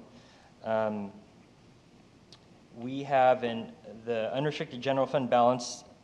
The percentage in this multi-year is 22.3%, 24.5%, and 25.9% respectively. Our budget moving forward, we are no longer allowed to have more than 10% of an assigned or unassigned fund balance. What that means is anything in excess of that basically has to be captured. You could spend it all in 1 year. I'm not suggesting you do that. Or you could do a resolution to reserve those funds and identify them for a specific purpose. I will say, you know, the rule is, I don't know if anyone believed it was going to be triggered when it was first implemented back in 2014 through Proposition 2. Now it is, based on circumstances, a lot of crazy things going on. So we just need to be very cognizant about how we maintain that balance. So ultimately when that balance is, when that cap is triggered, the state has money that's set aside in a rainy day fund, and they basically tell everybody else, spend your own money. And if things happen, we have the balance to help support that. And it was, you know, kind of fought, not kind of, but it was fought by a lot of school districts as not being fiscally solvent, or solvent, fiscally, I can't even think of the terms right. Responsible, thank you, in the spirit of AB 1200. So just to get into a little bit more detail on that fund balance that you saw in that multi-year projection, you can see all these different components on there. Restricted are categorical programs. Other committed are basically things that the board has committed in the past by way of resolution. The 10% reserve cap that we need to reserve in order to adopt a budget, because we can't maintain anything higher than 10% on our assigned and unassigned balance, and then some of the other reserve items there. Here's just kind of spells out what all those items are. The board has adopted resolutions to reserve those one-time funds that we received back in the day for mandated claims. That shifted to a block grant. That's why we're not doing them anymore. But when the state was providing us with these one-time dollars, the district was reserving them for targeted purposes like PD for teachers, textbooks, etc. We also reserve for supplemental concentration carryover so we could maintain its original intended purpose. And then on top of that, a 10% reserve cap that we have in our general fund. So you will see at the next board meeting a resolution that I'll be presenting to you that's going to basically stipulate how those funds are spent. Technology, textbook adoptions, universal pre-K staffing, OPEB, pension obligations, and deficit spending. So, just to be fully transparent, throwing in the deficit spending gives a little bit more flexibility for us and doesn't necessarily tie us down to anything specific. If the board remembers, or probably not anyone here at the time, but when the district wanted to uncommit funds, they had to do by way of formal resolution to uncommit funds for whatever purpose the board intends. So I'm calling this next section the major categories. Here are our major revenue assumptions. So there's COLA built into this. In 1920, we had a 3.26% COLA, 0 in 2021. And in 21-22 is kind of this weird COLA where it was augmented. Then the governor gave it an additional 1% for a total of 5.07%.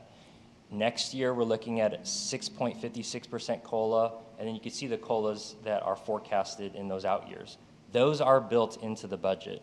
So that COLA for 23-24 is baked into the forecast. Our enrollment, as you can see, I just put the numbers out there instead of showing some graph. We've declined over the last couple years, and some years not as larger than others, and we're continuing to show decline. That is different than we have done since I've been working here. We've never shown decline in the out years. And the reason why I'm putting it in now is twofold reason. One, it's been happening. I think it's safe to say that we will decline. And two, just doing a simple type of projection with regard to the finances on the enrollment. You have a higher high school class and a lower incoming kindergarten class. What's the difference? It's 237. That's what we're putting in there. So it's just simple as that. Our attendance, we've historically been about a 94.9% district. 2021 was kind of a weird year. It didn't count against us, but we had the reprieve. And then 21-22 was kind of that odd year, this year. I think culture is shifting with the way people come to school. If you're sick and you got the sniffles, you're no longer showing up. And this year we had an 88.5% attendance rate factor. I can say even for my own son, if he was coughing or whatever, he was not going to school. I think that's different from how it's historically been in the past.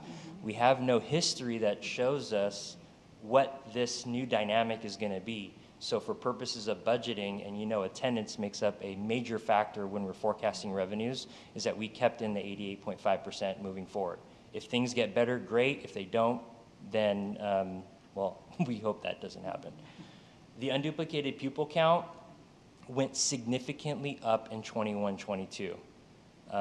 That is a combination of a lot of things. I'm going to give Tiffany credit there in the back by ultimately helping the district build in the income verification into the online enrollment platform so we can get these verifications of student incomes so we can reflect that in our numbers that show that we have high needs in the district.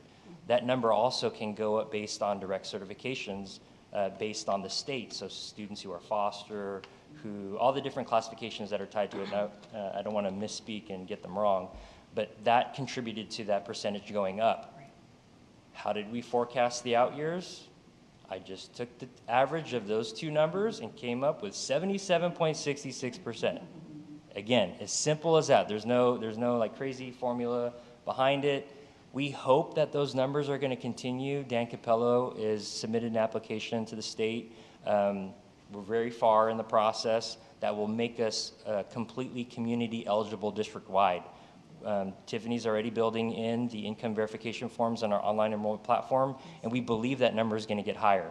And if that number does get higher, that supplemental concentration, that whole group and that whole vetting process about how those funds are going to be spent, we will show it increase in funding, but those fundings will be targeted to specific students as well. So it's not this free-for-all that anyone can spend because the numbers change. There's going to be a targeted purpose for those funds. What did we put in the budget? We put in step and column. It happens. Pension obligations, there's a significant increase next year, and then it kind of levels out in the out years. Because we're showing declining enrollment, everything in our student enrollment is, everything in staffing-wise is based on enrollment. So it would be wrong of us to not show what that impact would be on a staffing level. So we could achieve those through attrition. There's always attrition in the district. So we're not saying that we're doing a layoff or anything like that. But if we're going to show less revenues because of less students, the inverse to that will be to show also less staffing for that. Materials and supplies, we included a CPI increase. Everyone's feeling it at home. We're feeling it at the district. Inflation sucks. And then we have materials and supplies that are going to be reduced in that second subsequent year because the COVID relief funds are gone. So here is the key slide for you all to pay attention to. The top is the governor's, that's the Department of Finance's, I believe that's the Department of Finance's, no, that's the governor's seal. And then the legislature's seal on the bottom, and then Desert Sands right in the middle. I put it this way so you guys can all see what, based on all these proposals, on all this stuff that you keep hearing about, what did we include and what did we not include? The governor's proposing mitigating absences from 2021, 2022. What does that mean? He said, pre-COVID year, whatever your attendance rate was back then, because right now it's at 88.5% for us, it hurt us. You used to be 94.6%. I'll let you use that this year. Did we include it? No, we didn't. Why didn't we include it? Well, the legislature doesn't want to spend the money that way. Are we going to pick and choose? No. We're going to see how it plays out, and the board has the option for any material differences to make major revisions to its budget within 45 days for a public view. So we will do that based on whatever happens through this whole process, which they're supposed to approve a budget by July 1. And they started doing that when their pay was impacted. Back in the day, budgets used to be approved back in September. And then when they said, you're not going to get paid, they approved budgets real quick. The LCFF base augmentation, we included the 6.56% COLA.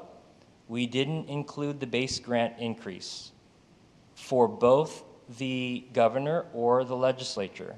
We're not sure how that's going to play out. And again, if we affect the base, it affects all the supplemental concentration dollars and this whole vetting process where you have to meet and come up with a plan on how you're going to spend the money.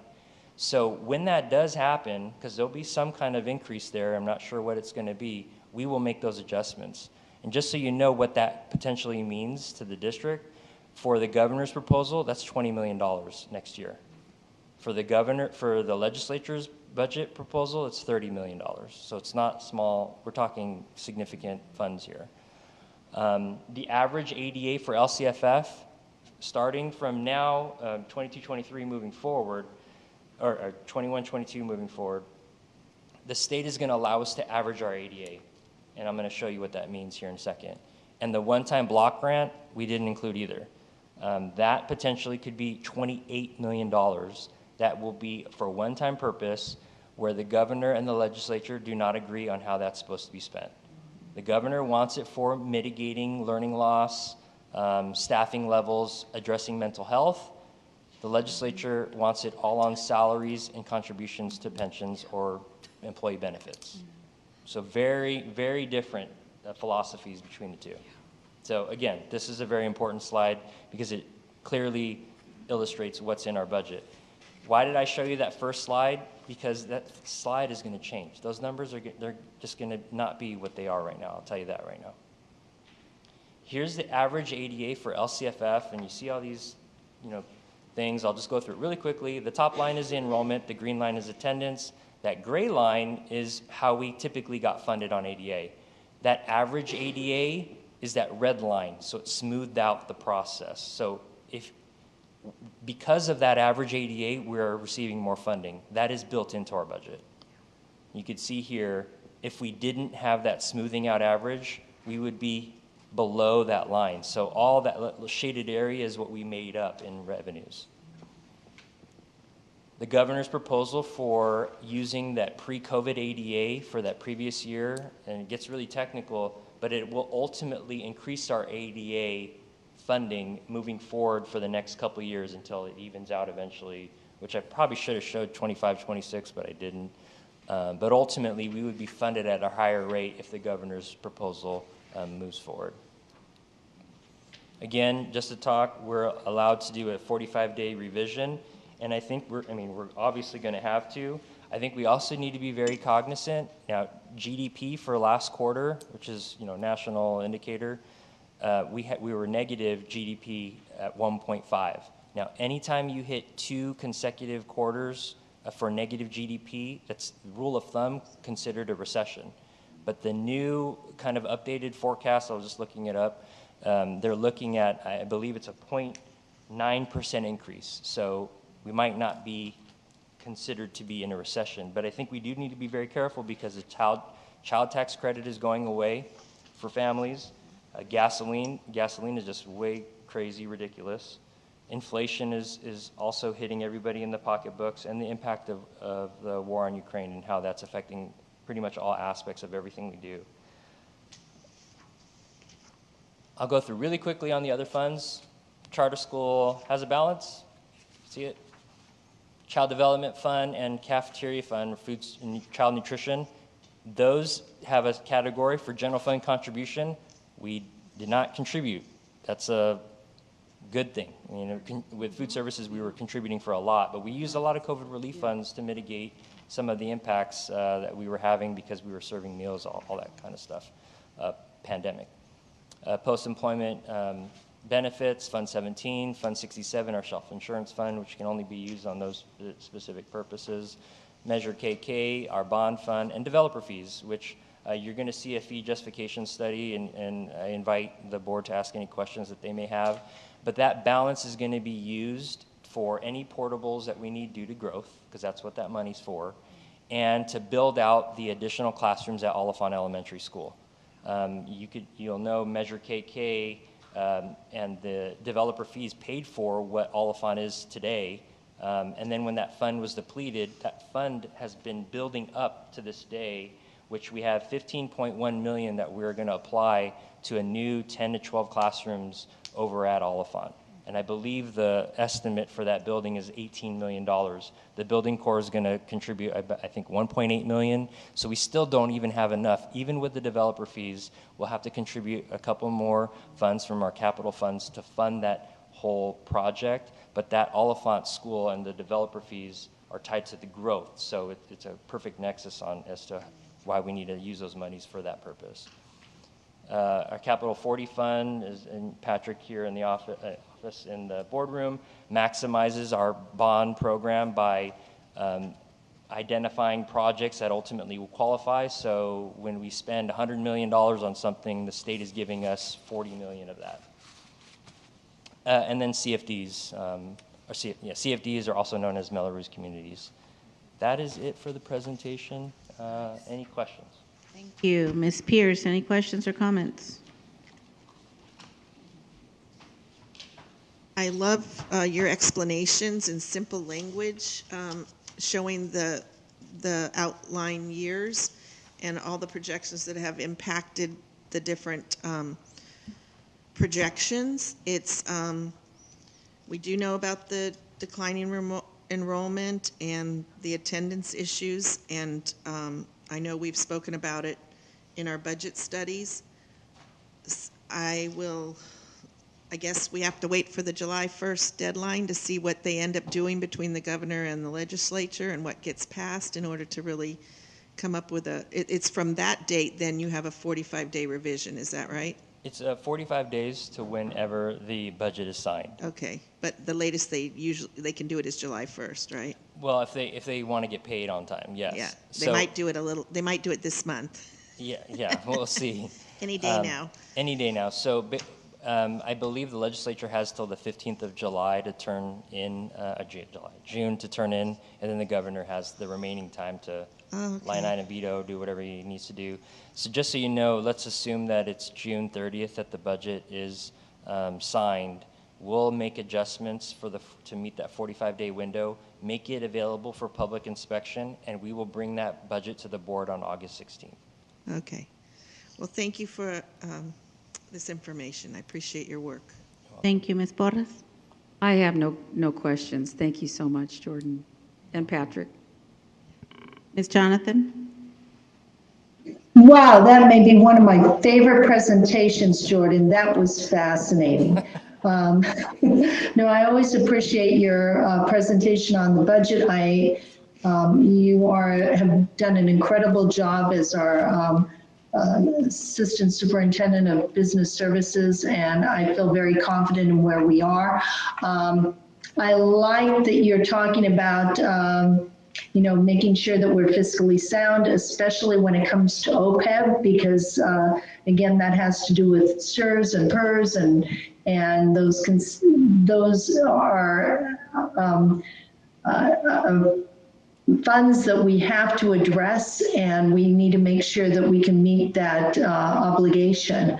I notice again, you're talking about declining enrollment. We have to recognize that that's happening. We've talked in previous sessions about how the actual birth rate is down, so we have to be cognizant that that's going to affect our budget down the line. And I also appreciate you budgeting for the attendance, that you took the average in, and because we don't know what's going to happen with that. I know there's been legislation, but you don't know what's really going to happen. And I love that you mentioned that Dan Capello is talking about trying to get us district-wide, which is super important, because I think that that's always been a struggle with our district, making sure we have all those forms and showing that there is the financial need from our families. I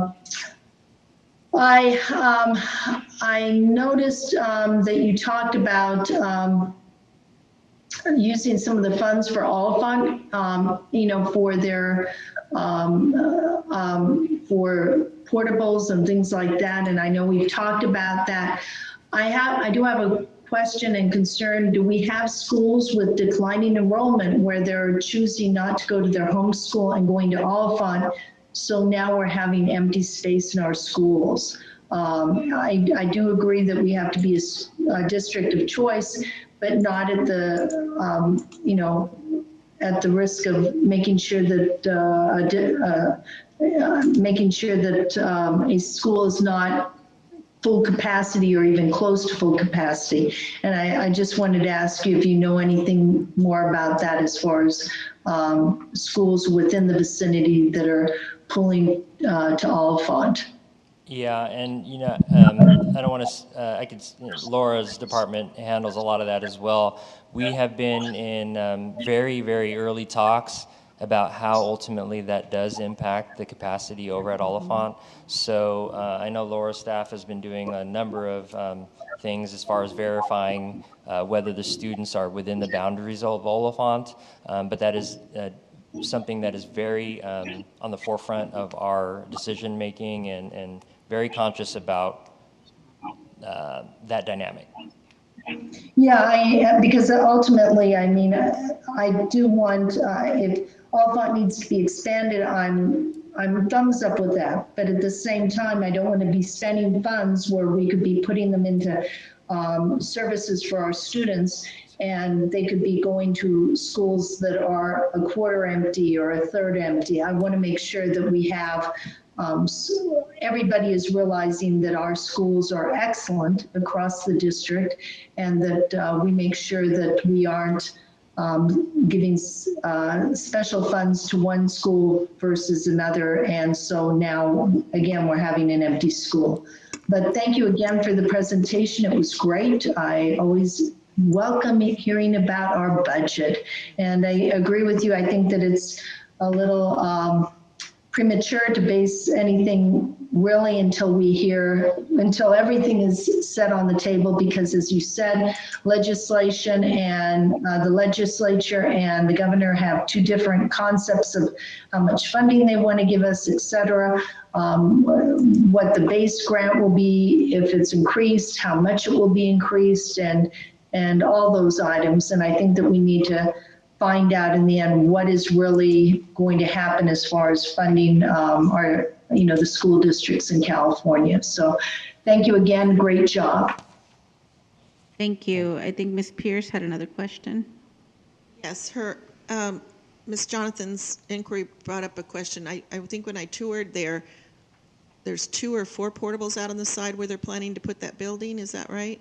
Yes, so in place of where those portables were dropped approximately 3 years ago now, to mitigate the impact of growth due to grades K through 3. So we had to maintain a class size average ratio for that school at 24:1. And so as the students were growing, and you guys all know, that's an area where there's a lot of development. Building, yeah. They were just building, it's like 100 homes that we approved as a community facilities district in that area that directly is tied to Oliphant.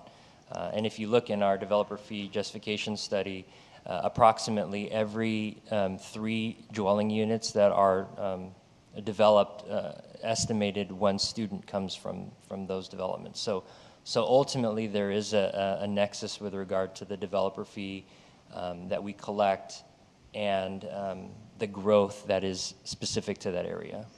And so, but I remember when that school opened, it was built, it wasn't finished all the way. Remember, it didn't build out. We were short, I think it was built to the capacity of 600, Patrick, and really their real capacity should be 850 or 800. So we're really just be taking those developer fees and putting it into what should have been there already, right? Yes, I mean, ultimately, we're building. It's not because people are. I mean, yes, that is our growth area. As we can see, our trustee areas changed and everything because that North Indio is our growth area. But it's because it wasn't built for the capacity that it already needed, right? Correct. Okay, so really, we want to get that school up to its capacity, and that school will reach its capacity instead of declining. But I do think that that's a good plan, that we get that, and I know that's in the works. So, thank you. Well, I did want to touch on, because what Ms. Pierce said, yes, that's true, but there's also students that are attending that school that are outside the parameters. So, and that's what we've seen in some of the schools. So, I mean, Reagan Elementary is a similar situation, and I'm concerned again that we end up building out some elementary schools so they have 800, 900 students, and then we have other schools that have 400 students in them, and they have the capacity for 600, and those schools, they have some students that are, their home school is that side. So I would like to have maybe a presentation down the line to show us where students are coming from that are going to Oliphant and maybe to Reagan Elementary as well, so we can actually see the numbers. And Ms. Jonathan, Ms. Pierce, I'll include in the Friday letter briefly, and it looks like it could be a presentation in the future too, just what we've done with Oliphant, because as Jordan was indicating, you know, in the last couple of years and when it was opened, you know, we had to go through every affidavit, you know, everything, because it was such a sought after school. But we haven't accepted transfers for quite a while. But I'll put all that information into a Friday letter so you can see what we're doing at this point to mitigate and how many students there, where that is their homeschool. Okay. And I just had a, I guess a request. If we could get I know you said Ms. Norton is working on the income verification forms, doing something with those so that we can actually get more of those filled out. If you could just keep us updated on that process of how we can. It's already done. It's done? It's done ultimately for the online enrollment process. She's very fast. She's very fast. Awesome. Okay, so you just, all right. And I was very pleasantly surprised to see that there was no contribution from the general fund to the cafeteria, because I think it's every year we do. It's been a really long time. So, perfect, thank you. Dr. Maybalmer, do you have any comments? Great job, thank you. Thank you, Mr. Aquino. And we are moving on to our public hearings. We have a few of them. I'm going to start with 14.1, public hearing notice number 15/2021-2022, local control and accountability plan. I will open this up at 9:23. Anyone wishing to speak on this matter may approach the podium. I know Ms. Woods has her hands up. Hello. Thank you. Good evening. Trina Gonzalez-Alisi, Desert Sands Teachers Association President.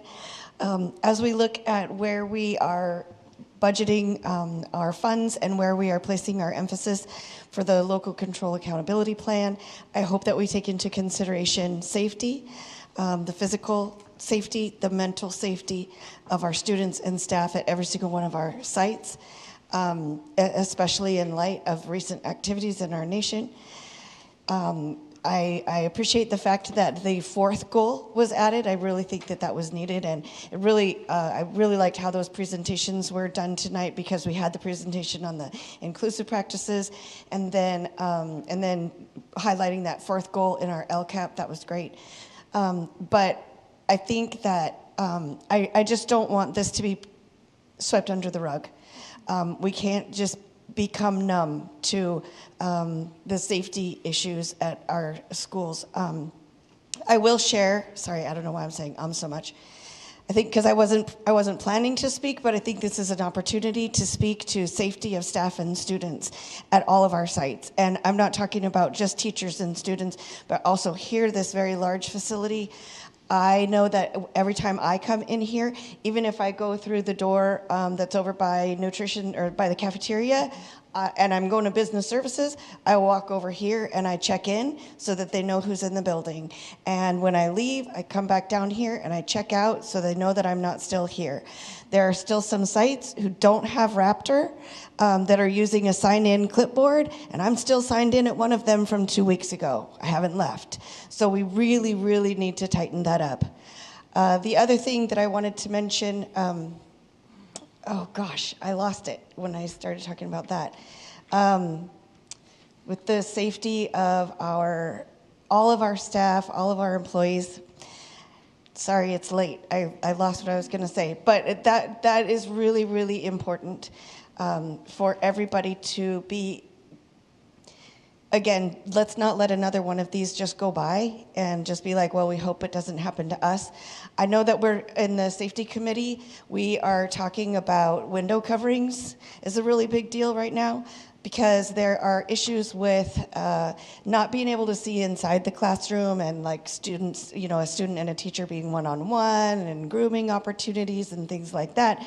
So we want our students to be safe. But then at the same time, if we're saying that windows can't be covered, and then there's an active shooter situation, and we're telling them to put construction paper up on the windows, like that just does not feel safe. So please keep that into consideration. Thank you for letting me speak. Thank you. Any other comments? Seeing none, we'll close this public hearing at 9:27. And we're skipping 14.2. Going on to 14.3, public hearing notice number 17/2021-2022, 2022-2023 budget adoption. I will open this up at 9:27. Anyone wishing to speak on this matter may approach the podium.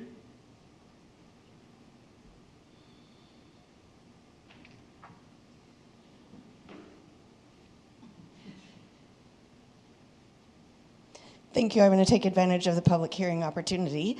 Trina Gonzalez-Alisi, Desert Sands Teachers Association President, and I think this also speaks to safety. We want to prioritize the safety of all of our staff and all of our students, and when we pass the budget, making sure that there is those proper safety measures put into place. Our association has enjoyed a very positive relationship with the district, and we appreciate everything that has been done and appreciate the budget proposal. Again, I just want to take this opportunity, speaking on behalf of public educators and public education students all over our country, that we want to make sure that they are safe. Again, not only just physically, but mentally also. Thank you. Thank you. Anyone else? Okay. Seeing none, we'll close this public hearing at 9:28. And we're moving on to item 14.4, public hearing notice number 18/2021-2022, Advanced Placement World History Textbook Adoption. I will open this up at 9:28. Anyone wishing to speak on this matter may approach the podium.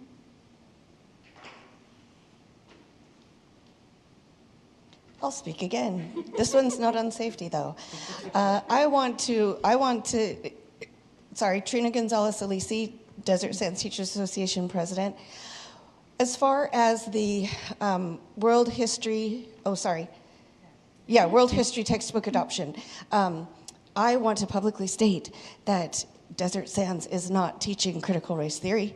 We do not teach it in our classrooms, period. That is something that is taught in colleges, in possibly community colleges maybe, but I know universities and colleges for sure. And some people point to the fact that California Teachers Association has a critical race theory policies in their policies, and that's because we represent K through community college, and so that's why it's in there. But it is not being taught at any of our K through 12 schools. So this is a topic that is still coming up. I still see it posted on social media, and I'm going to stand up here and say, as the president of the Teachers Union, that I know that this is not being taught in Desert Sands Unified School District. Thank you. Thank you. Anyone else wishing to speak? Seeing none, we will close this public hearing at 9:30. And we're moving on to item 14.5, public hearing notice number 19/2021-2022, Advanced Placement Human Geography Textbook Adoption. I will open this up at 9:30. Anyone wishing to speak on this matter may approach the podium.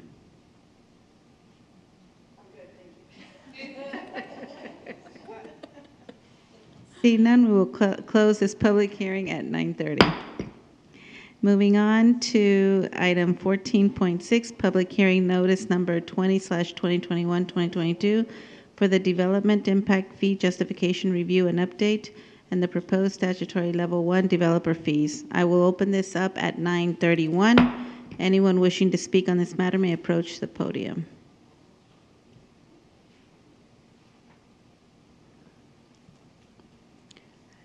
Seeing none, we will close this public hearing at 9:31. Thank you. Moving on to item number 15, public comment on open session items. I have a statement to read first. Ed Code 7054, prohibiting political statements at board meetings.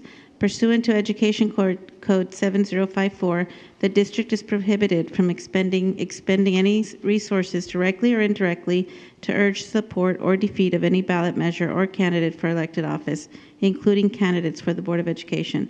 This means that the district must ensure no funds, supplies, equipment, monetary expenses, or manpower are used or expended for political purposes. These rules are applied equally upon any and all candidates and incumbents. Accordingly, since holding a board meeting involves district resources for staff, utilities, etc., public comment at a board meeting shall not include any statement that may reasonably be construed as urging the support or defeat of any candidate for election or any ballot measure. Okay, we are going to go on to communications from the floor. In accordance with bylaws of the board 9323, time is reserved for oral communications by members of the Board of Education or by citizens present.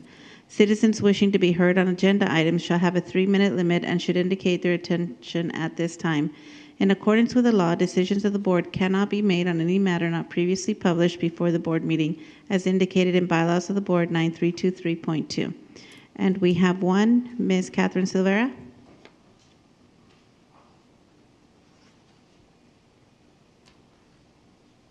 Good afternoon, Board.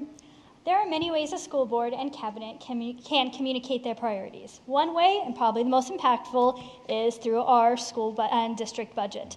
This meeting is the first hearing on next year's budget. I've spent a lot of time in these last 5 days reviewing these 157 pages, but that must pale in comparison to the time spent actually compiling these 157 pages.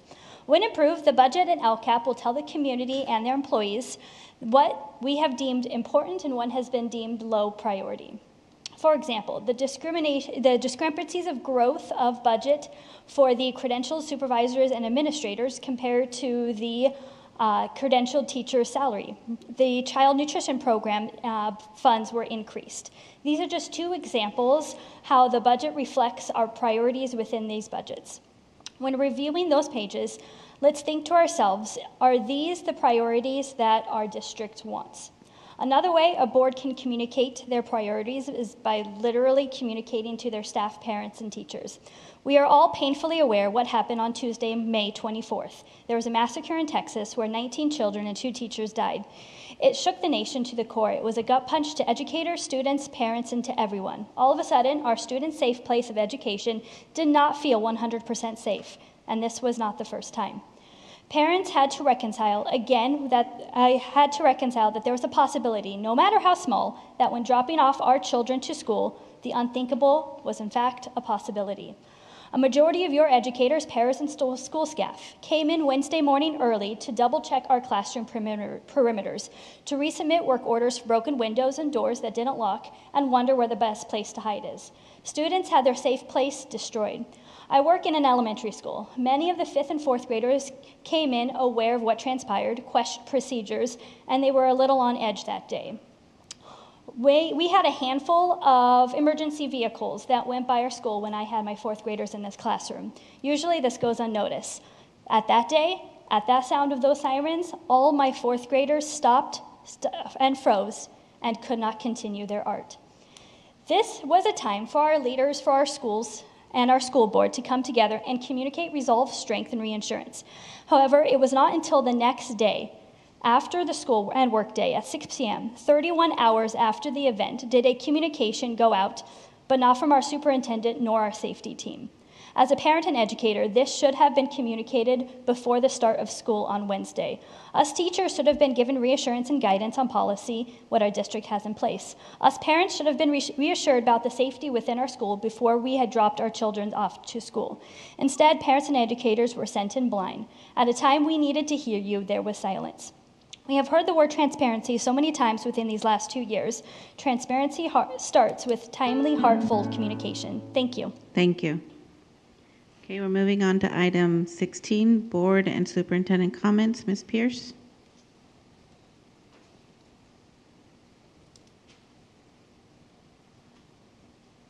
Ms. Pierce? Yes. I just wanted to say that I was continuing this past couple weeks, visiting more of the 32 schools. I visited 5 more. And at Palm Desert Charter Middle, I had to say that I'd never been to that school, and I was in the district all these years. And to meet with Principal Dolan and to go around on a tour of all their elective choices, their dance, their theater, and their coding and robotics, and all the activities that they have at that school was rewarding. At La Quinta High, Dr. Wilson and I were just able to speak about how it was at the end of the school year, and this was just before graduation, and just a tour around what some of the mental health counselors are there, going to meet them and seeing what they're doing for the students that are at the school. At Monroe with Mrs. Joyner, taking it around to see the different projects that the students were doing. They happened to run a little market. They were making innovative products and selling them with the lower grades with pretend money and the upper grades with real money, and to donate, I guess. And the things they came up with and their little sales pitches was just amazing. I just loved seeing them. When I go to these schools, I mean, that's just like the whole purpose of being here, is to see the kids, talk to the kids, see what they're doing. At Reagan, Mr. Baldwin took me around a tour with great campus with the teachers and the kids engaged, and he was showing me some of their, they had a celebration going on for AVID that day, I believe. At Washington Charter School, another school that I had never been to, and I was ashamed to tell Mr. Lehman that I have, looked at all their budgets and all the things they do, but had never visited that school.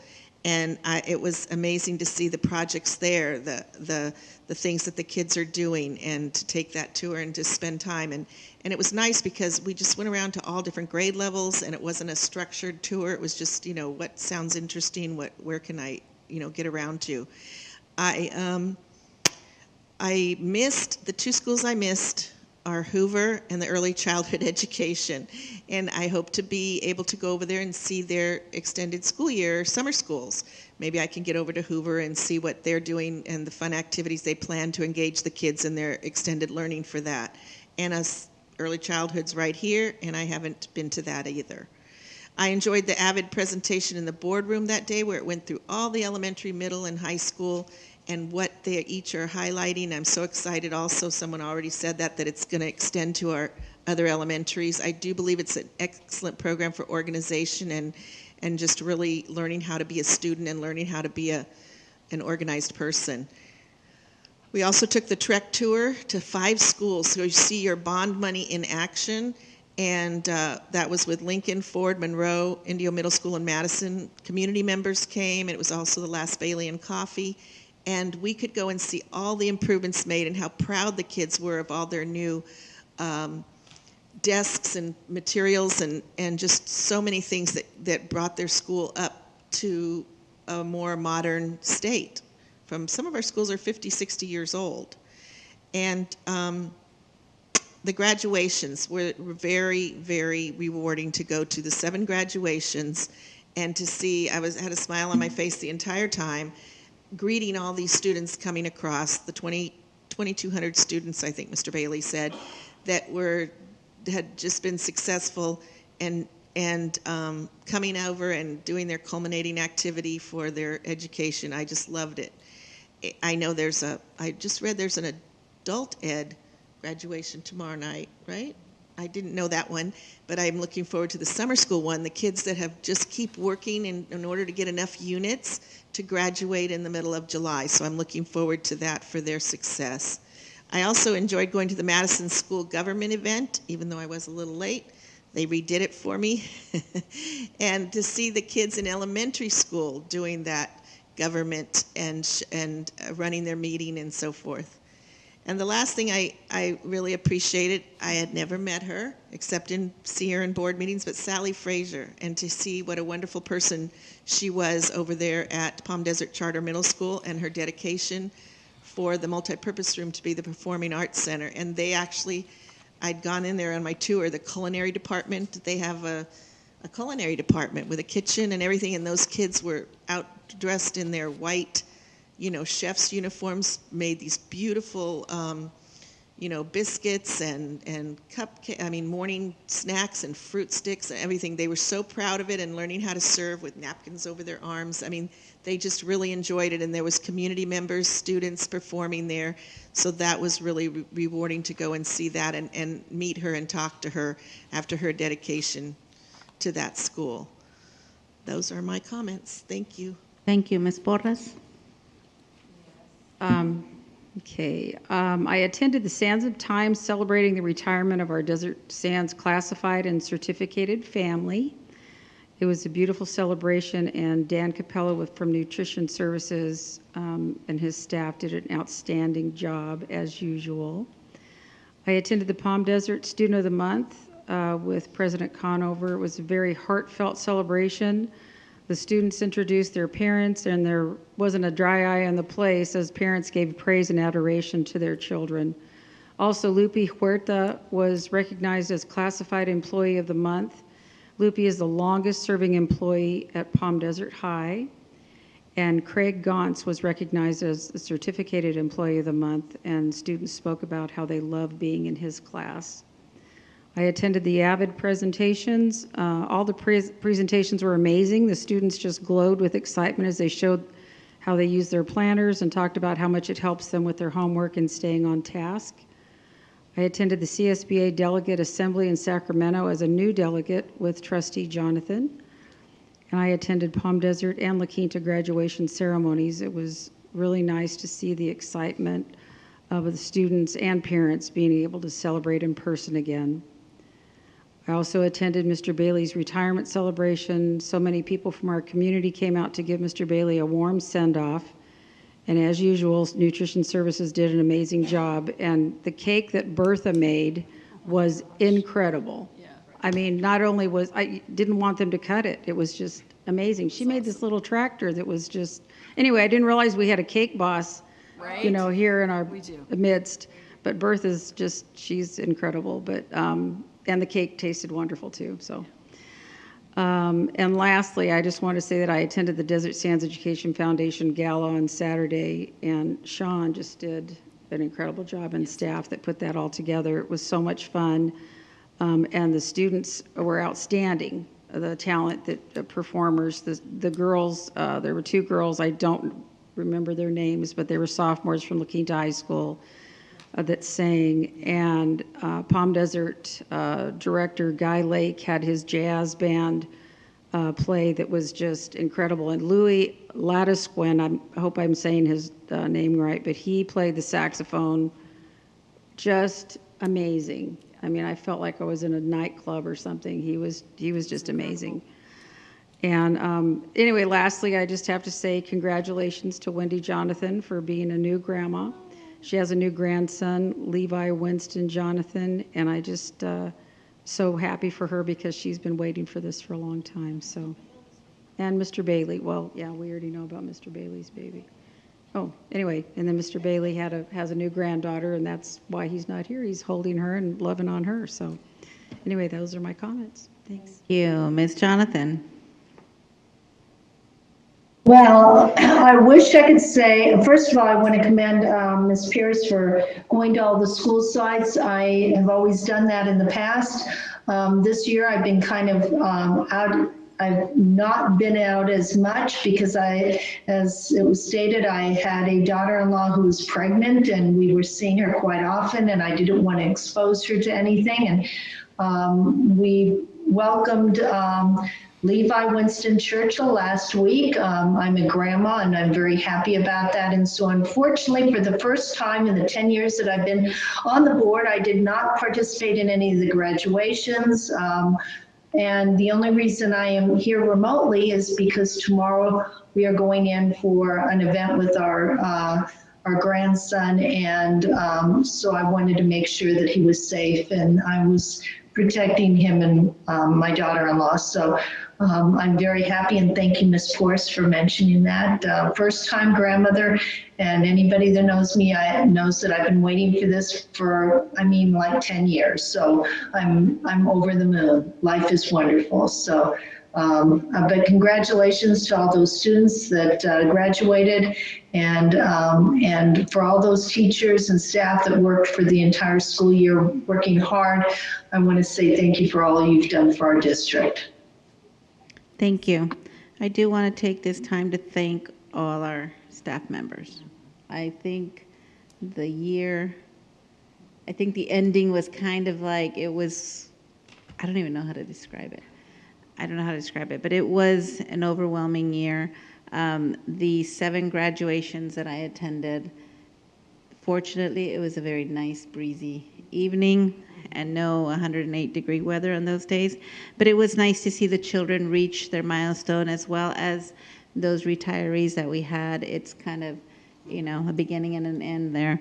So I do want to thank everybody for making this year a success. And Dr. Vollmer, do you have any comments? I do, thank you. I also wanted to say, as we closed out the school year on Friday, I think it was a harder year than anyone anticipated that it would be.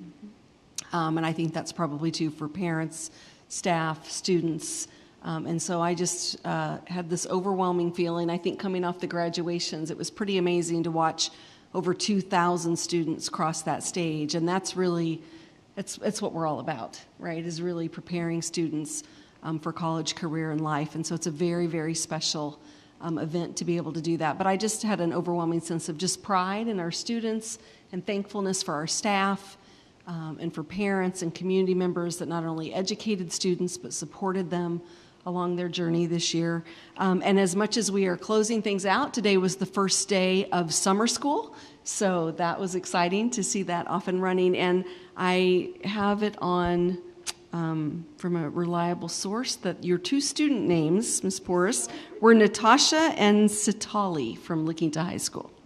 Yes, that's it. Thank you. We are moving on to item 17. We're going to take the first 4 items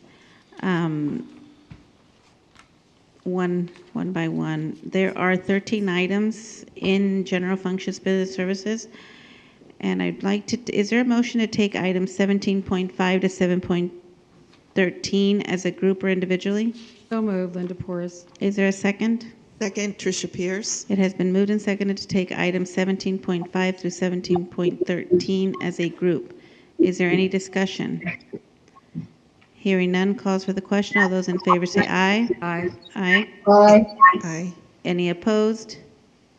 Any abstentions? This motion carries. And now we're going to do 17.1 through 17.4 individually as they are resolutions.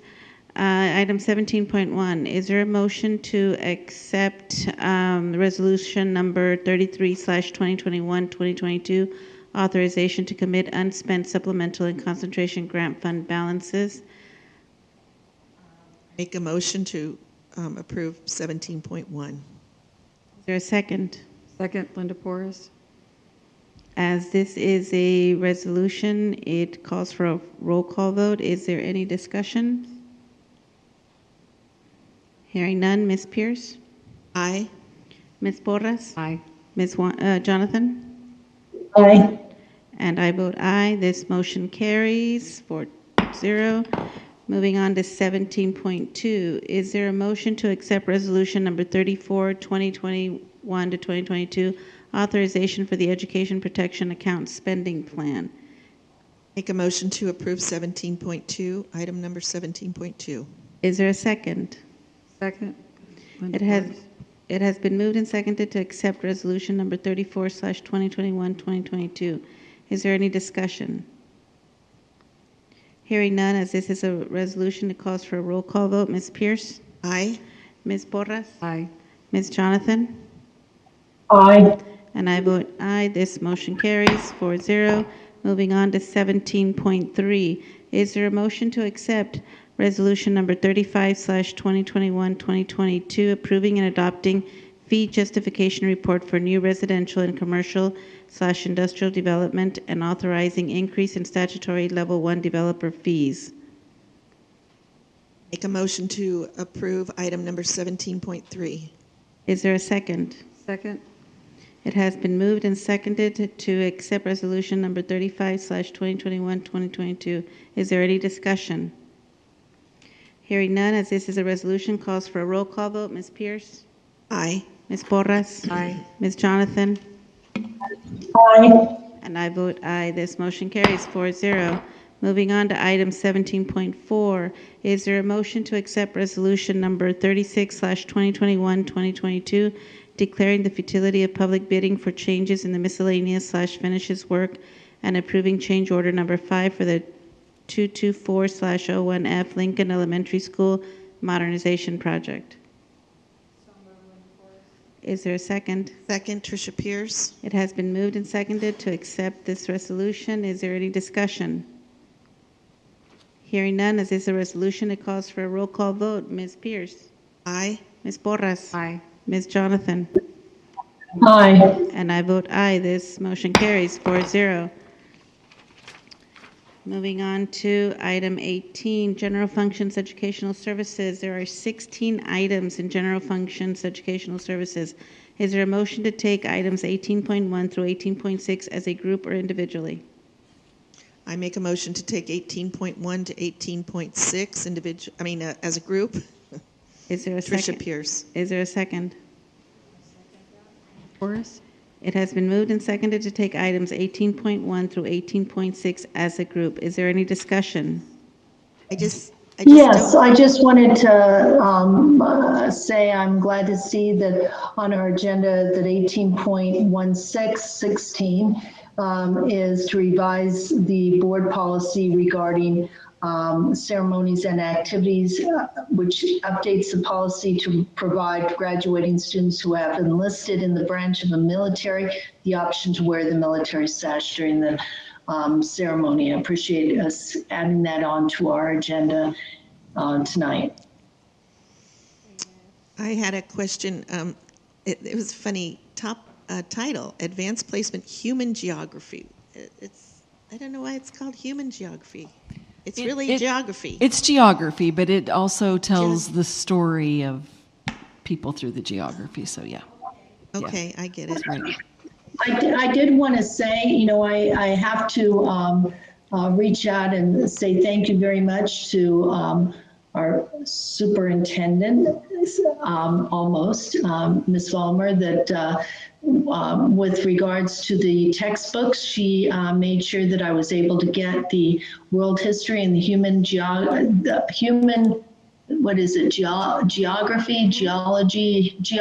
I think it is. And I actually went through each one of the books and glanced through them. So I think that everybody should feel confident that they're great books that we're handing off to our students in the AP classes. Thank you. And just a reminder, 18.7 is not being considered. It's 18.1 through 18.16, except for that one. Okay, all those in favor? You know what? You had originally asked for 18.1 to 18.6, I thought. So okay, but now now my motion would go to 18.16.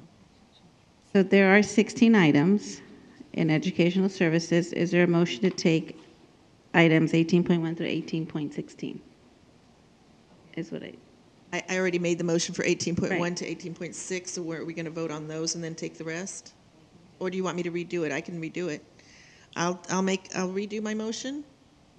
I'll recall the motion and I'll make a new motion to take 18.1 to 18.6 and 18.8 to 18.16 as a group. Is there a second? Second, Linda Porras. Okay, it has been moved and seconded to take items 18.1 through 18.6 and then 18.8 to 18.16. Okay, any further comments or discussions? Okay, all those in favor say aye. Aye. Aye. Any opposed?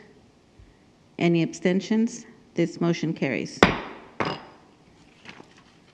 Okay, moving on to item 19, and there's only one item in general functions, personnel services. Is there a motion to approve the memorandum of understanding with California School Employees Association, Chapter 106, regarding the expanded summer school effects?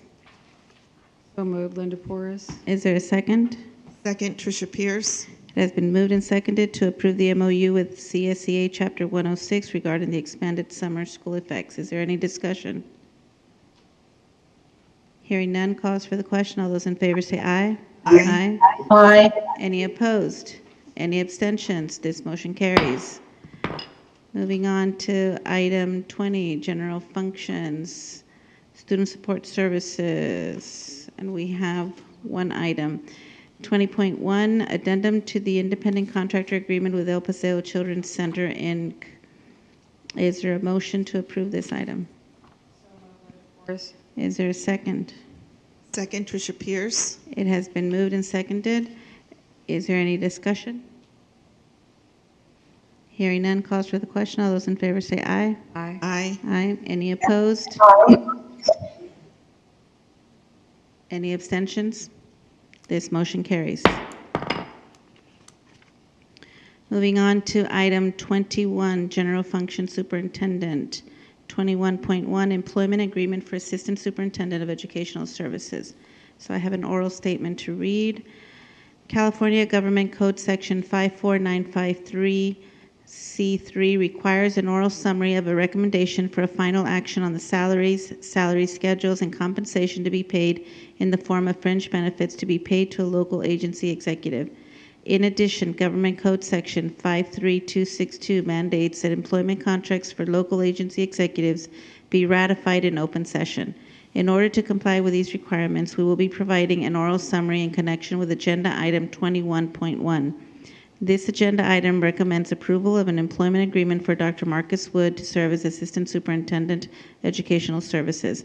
The contract establishes a 3-year contract starting July 1st, 2022 through June 30th, 2025, with initial annual compensation of $218,400, as well as district-paid medical, dental, and vision benefits on the same terms as are generally provided to management employees, a $2,000 annual TSA contribution, a $1,000 annual doctoral stipend, and compensation for 2 additional workdays of professional development at the rate of 1.1% of the base salary, a $200,000 term life insurance policy, 24 annual vacation days with a right to cash out up to 12 vacation days annually, and retirement health benefits on the same terms as provided to bargaining unit employees, which require that in order to vest in post-retirement health benefits, the retiree has been employed by Desert Sands Unified School District for at least 8 years, immediately preceding his or her retirement, and employed in a California public school district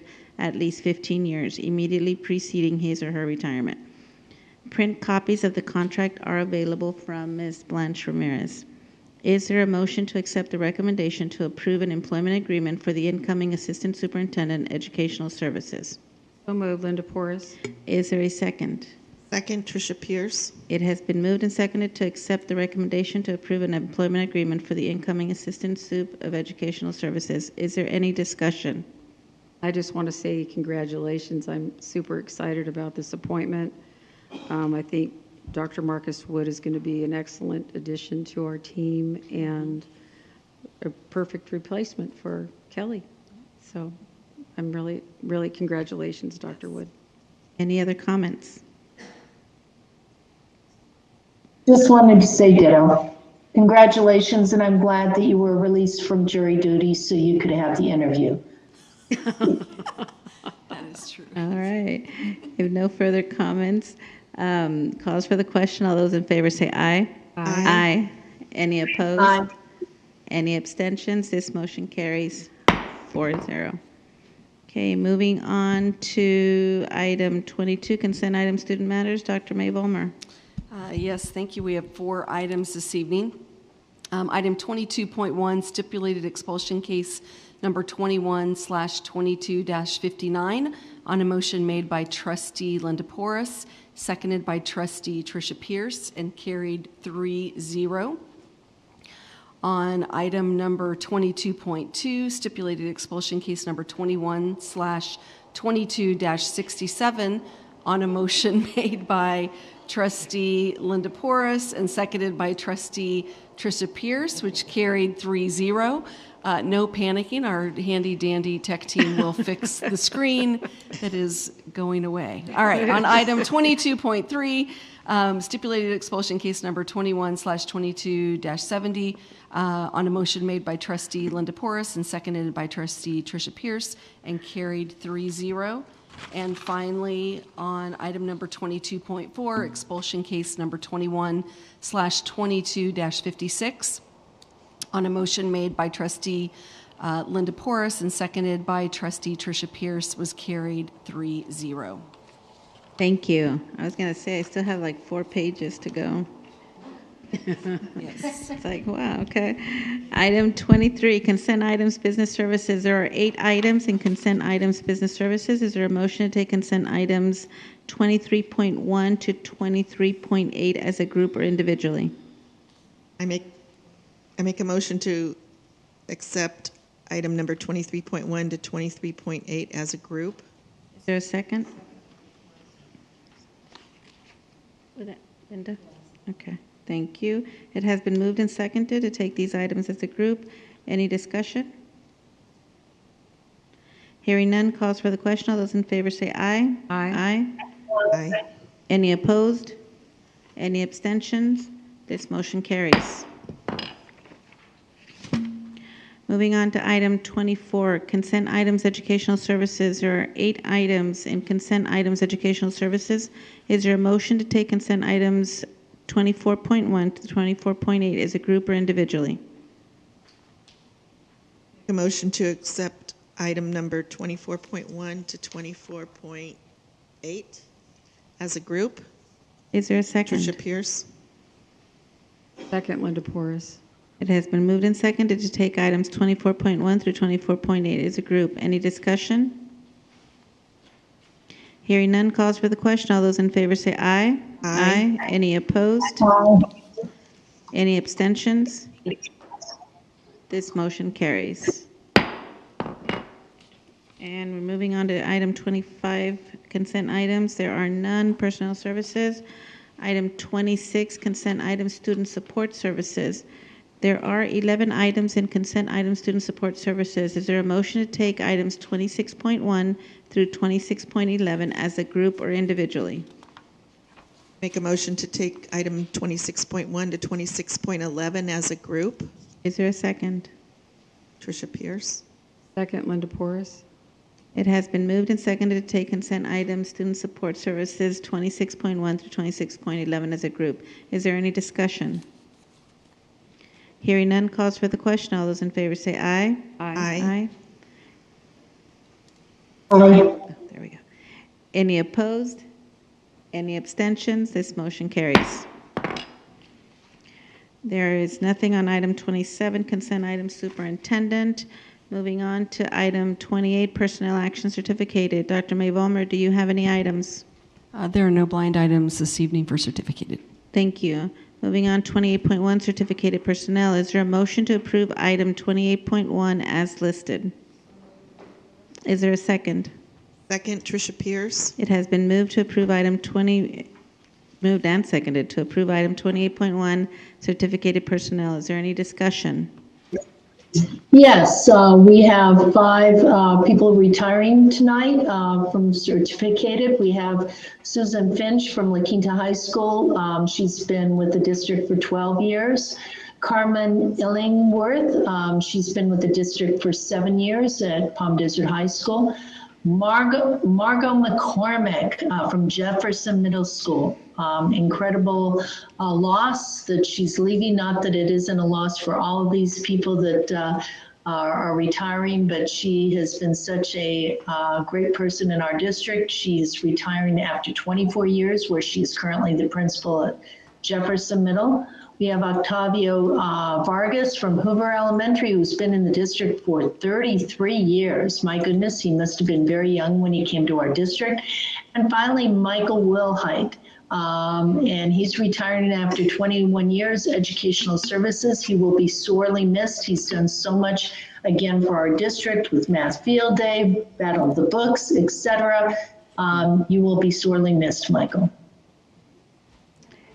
Yeah, I was surprised to see Mr. Wildheit on here. I was surprised to see it. I know he'd mentioned, I may be thinking about retiring, and then there it is. There it is. There it is. Congratulations to all the people retiring. Awesome. And I didn't say it's a total of 97 years that our certificated personnel that are retiring have worked in our district. Yes. Is there any other comments or discussion? I just want to say congratulations to Margot. Her and I went to school together, and we're fellow Rajas, and so I'm really excited for her retirement. And Mick, I'm like, I heard that you were going to, and I'm sad. It's not going to be the same here without you, but I really wish you all the best in your retirement. Congratulations to all of them. Okay, if no other comments or discussion, calls for the question. All those in favor say aye. Aye. Any opposed? Any abstentions? This motion carries 4-0.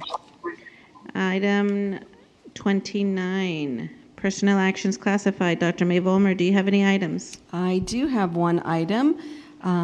Agenda item number 11, page 2. Personnel is pleased to recommend the appointment of Jeffrey White to the position of mental health therapist. Thank you. Moving on to 29.1, classified personnel. Is there a motion to accept item 29.1, classified personnel as listed? So moved, Linda Porras. Is there a second? Second, Tricia Pierce. It has been moved and seconded to approve item 29.1, classified personnel as listed. Is there any discussion? Yes, we have two people retiring from our classified staff. We have Martha Juarez from Page Middle School, where she's a paraeducator for special ed and severely disabled, and she's worked for our district for 15 years. And we have Lisa Luna from Eisenhower CEC. She's a paraeducator, again, with special education and severely disabled, and she's retiring after 31 years. Congratulations to both of them, with a total of 46 years of service to our district. Any other comments? I want to say, as Gary Tomac always said, congratulations for making it to the finish line. Yes. Okay. Those in favor say aye. Aye. Aye. Aye. Any opposed? Any abstentions? This motion carries 4-0. And item 30, call out of closed session actions. There were none. Item 31, suggestions for future agendas that receive at least 3 votes. Ms. Pierce. Not actually on the agenda. I think they were going to do it on a Friday letter for Ms. Fisher. When Wendy was asking about, finding out how many non-boundary students come to those 2 larger schools, and Earhart is also included in there. They're very impacted. But just all the schools, like just the percentage that we usually have, and if there's a cap, like I know Washington Charter can put a cap on that, and probably Palm Desert Charter with their resolutions or whatever they have, but just to find out like the percentage of students that do move other places, and just for the overall feel for what goes on. I think it's great that we do have a district of choice, although sometimes it does create issues, with some schools being very small versus very large. So. Okay, so just to be clear, you don't want this on the agenda. You just want it on the Friday letter? Well, it might be interesting on the agenda. I don't know if I'd get 3 votes to support me. I mean, do you want it on agenda for Maybe the public? informational. Maybe they can report out in open session. Just report out and give us some numbers. So again, the community at large can know that as well. I think it's good for the community to know too.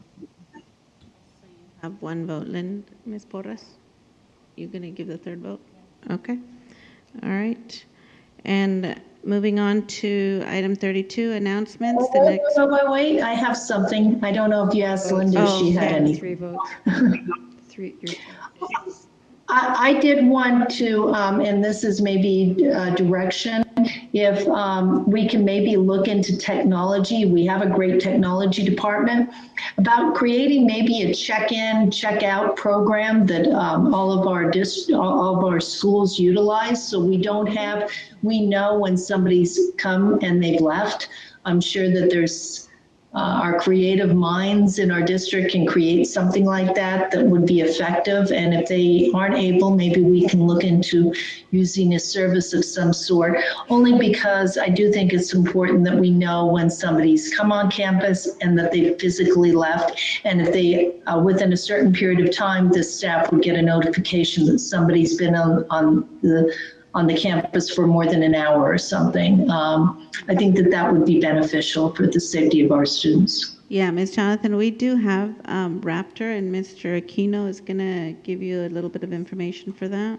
Yeah, all our schools have Raptor. If they're not currently utilizing them, then that's something we'd need to look into and address. So I'd have to check into some of the claim that was made. But all of our schools ultimately receive the Raptor system and are required to do a check-in, check-out procedure. And if, let's say, as an example, if someone were to leave the school site without checking out, like they go to the back gate or something, the system automatically logs them out after, I believe it's 5 p.m., I think, that they're logged out. Chandler's shaking his head, yes. So we do have that system in place at our school sites. My concern is that if they don't check out at 5 p.m., they just automatically drop them. There should be some kind of way to reach out to them. I don't know if we're capable, just to, again, verify that they've literally left the buildings. They've left the building. And, who's to say that somebody checks in, stays on campus and is on campus even after our schools have closed. So I would feel a little bit better about that. And maybe we need to make sure that, as you said, that everybody is utilizing them across our districts so we don't have that issue. Because I know I've done the same thing. As Trina has said, I've visited places this year and not signed in or signed in in a notebook, but that was it. I agree that, it doesn't give comfort knowing that it automatically signs them out if someone came in and can hide in a location. That's true. I never thought of that. But I am glad to hear that the Raptor system is in every school, because I know a couple years ago it was like each school bought it and now it's universal. Yes, some schools didn't have it 2 or 3 years ago. I mean, when it first started coming out, it was a few at a time. And now everybody, that's really great. But it does involve people going in one entrance and out one entrance. And nobody should be allowed to go out a back gate if they are a visitor. You know what I mean? Mm-hmm. And that would keep that, everybody would be signed out. It would be safe. Yeah, we'll definitely look at our processes and make sure that everyone's kind of following that. We've had it for a while now, and sometimes it does get lax when people just kind of walk by and they're not checked out. So we'll take a look at that. Yeah, and I was the third vote for Ms. Pierce. Okay. Any other suggestions? No. You don't have it? Okay. No, that was what I was going to say, because of safety for our schools and our students and our staff, and here at the district, even here at the district, safety, because I know that people can just come in here in the front, and there's really not a barrier to protect anybody from just coming in here. So I know that that's being looked at. I know that you had that in the plans. So, yeah, I know. Okay. I know. Anyway. All right. I have no suggestions for future agendas. Moving on to item 32, announcements. The next regularly scheduled meeting of the Board of Education will be on Tuesday, June 21st, 2022 at 7 p.m. at the District Education Center Boardroom at 47950 Dune Palms Road in La Quinta, California. Item 33, reconvene to closed session if needed. There is no need. Item 34, adjourn. This meeting is adjourned at 10:15 p.m. Thank you, and have a good evening. Or good night, no?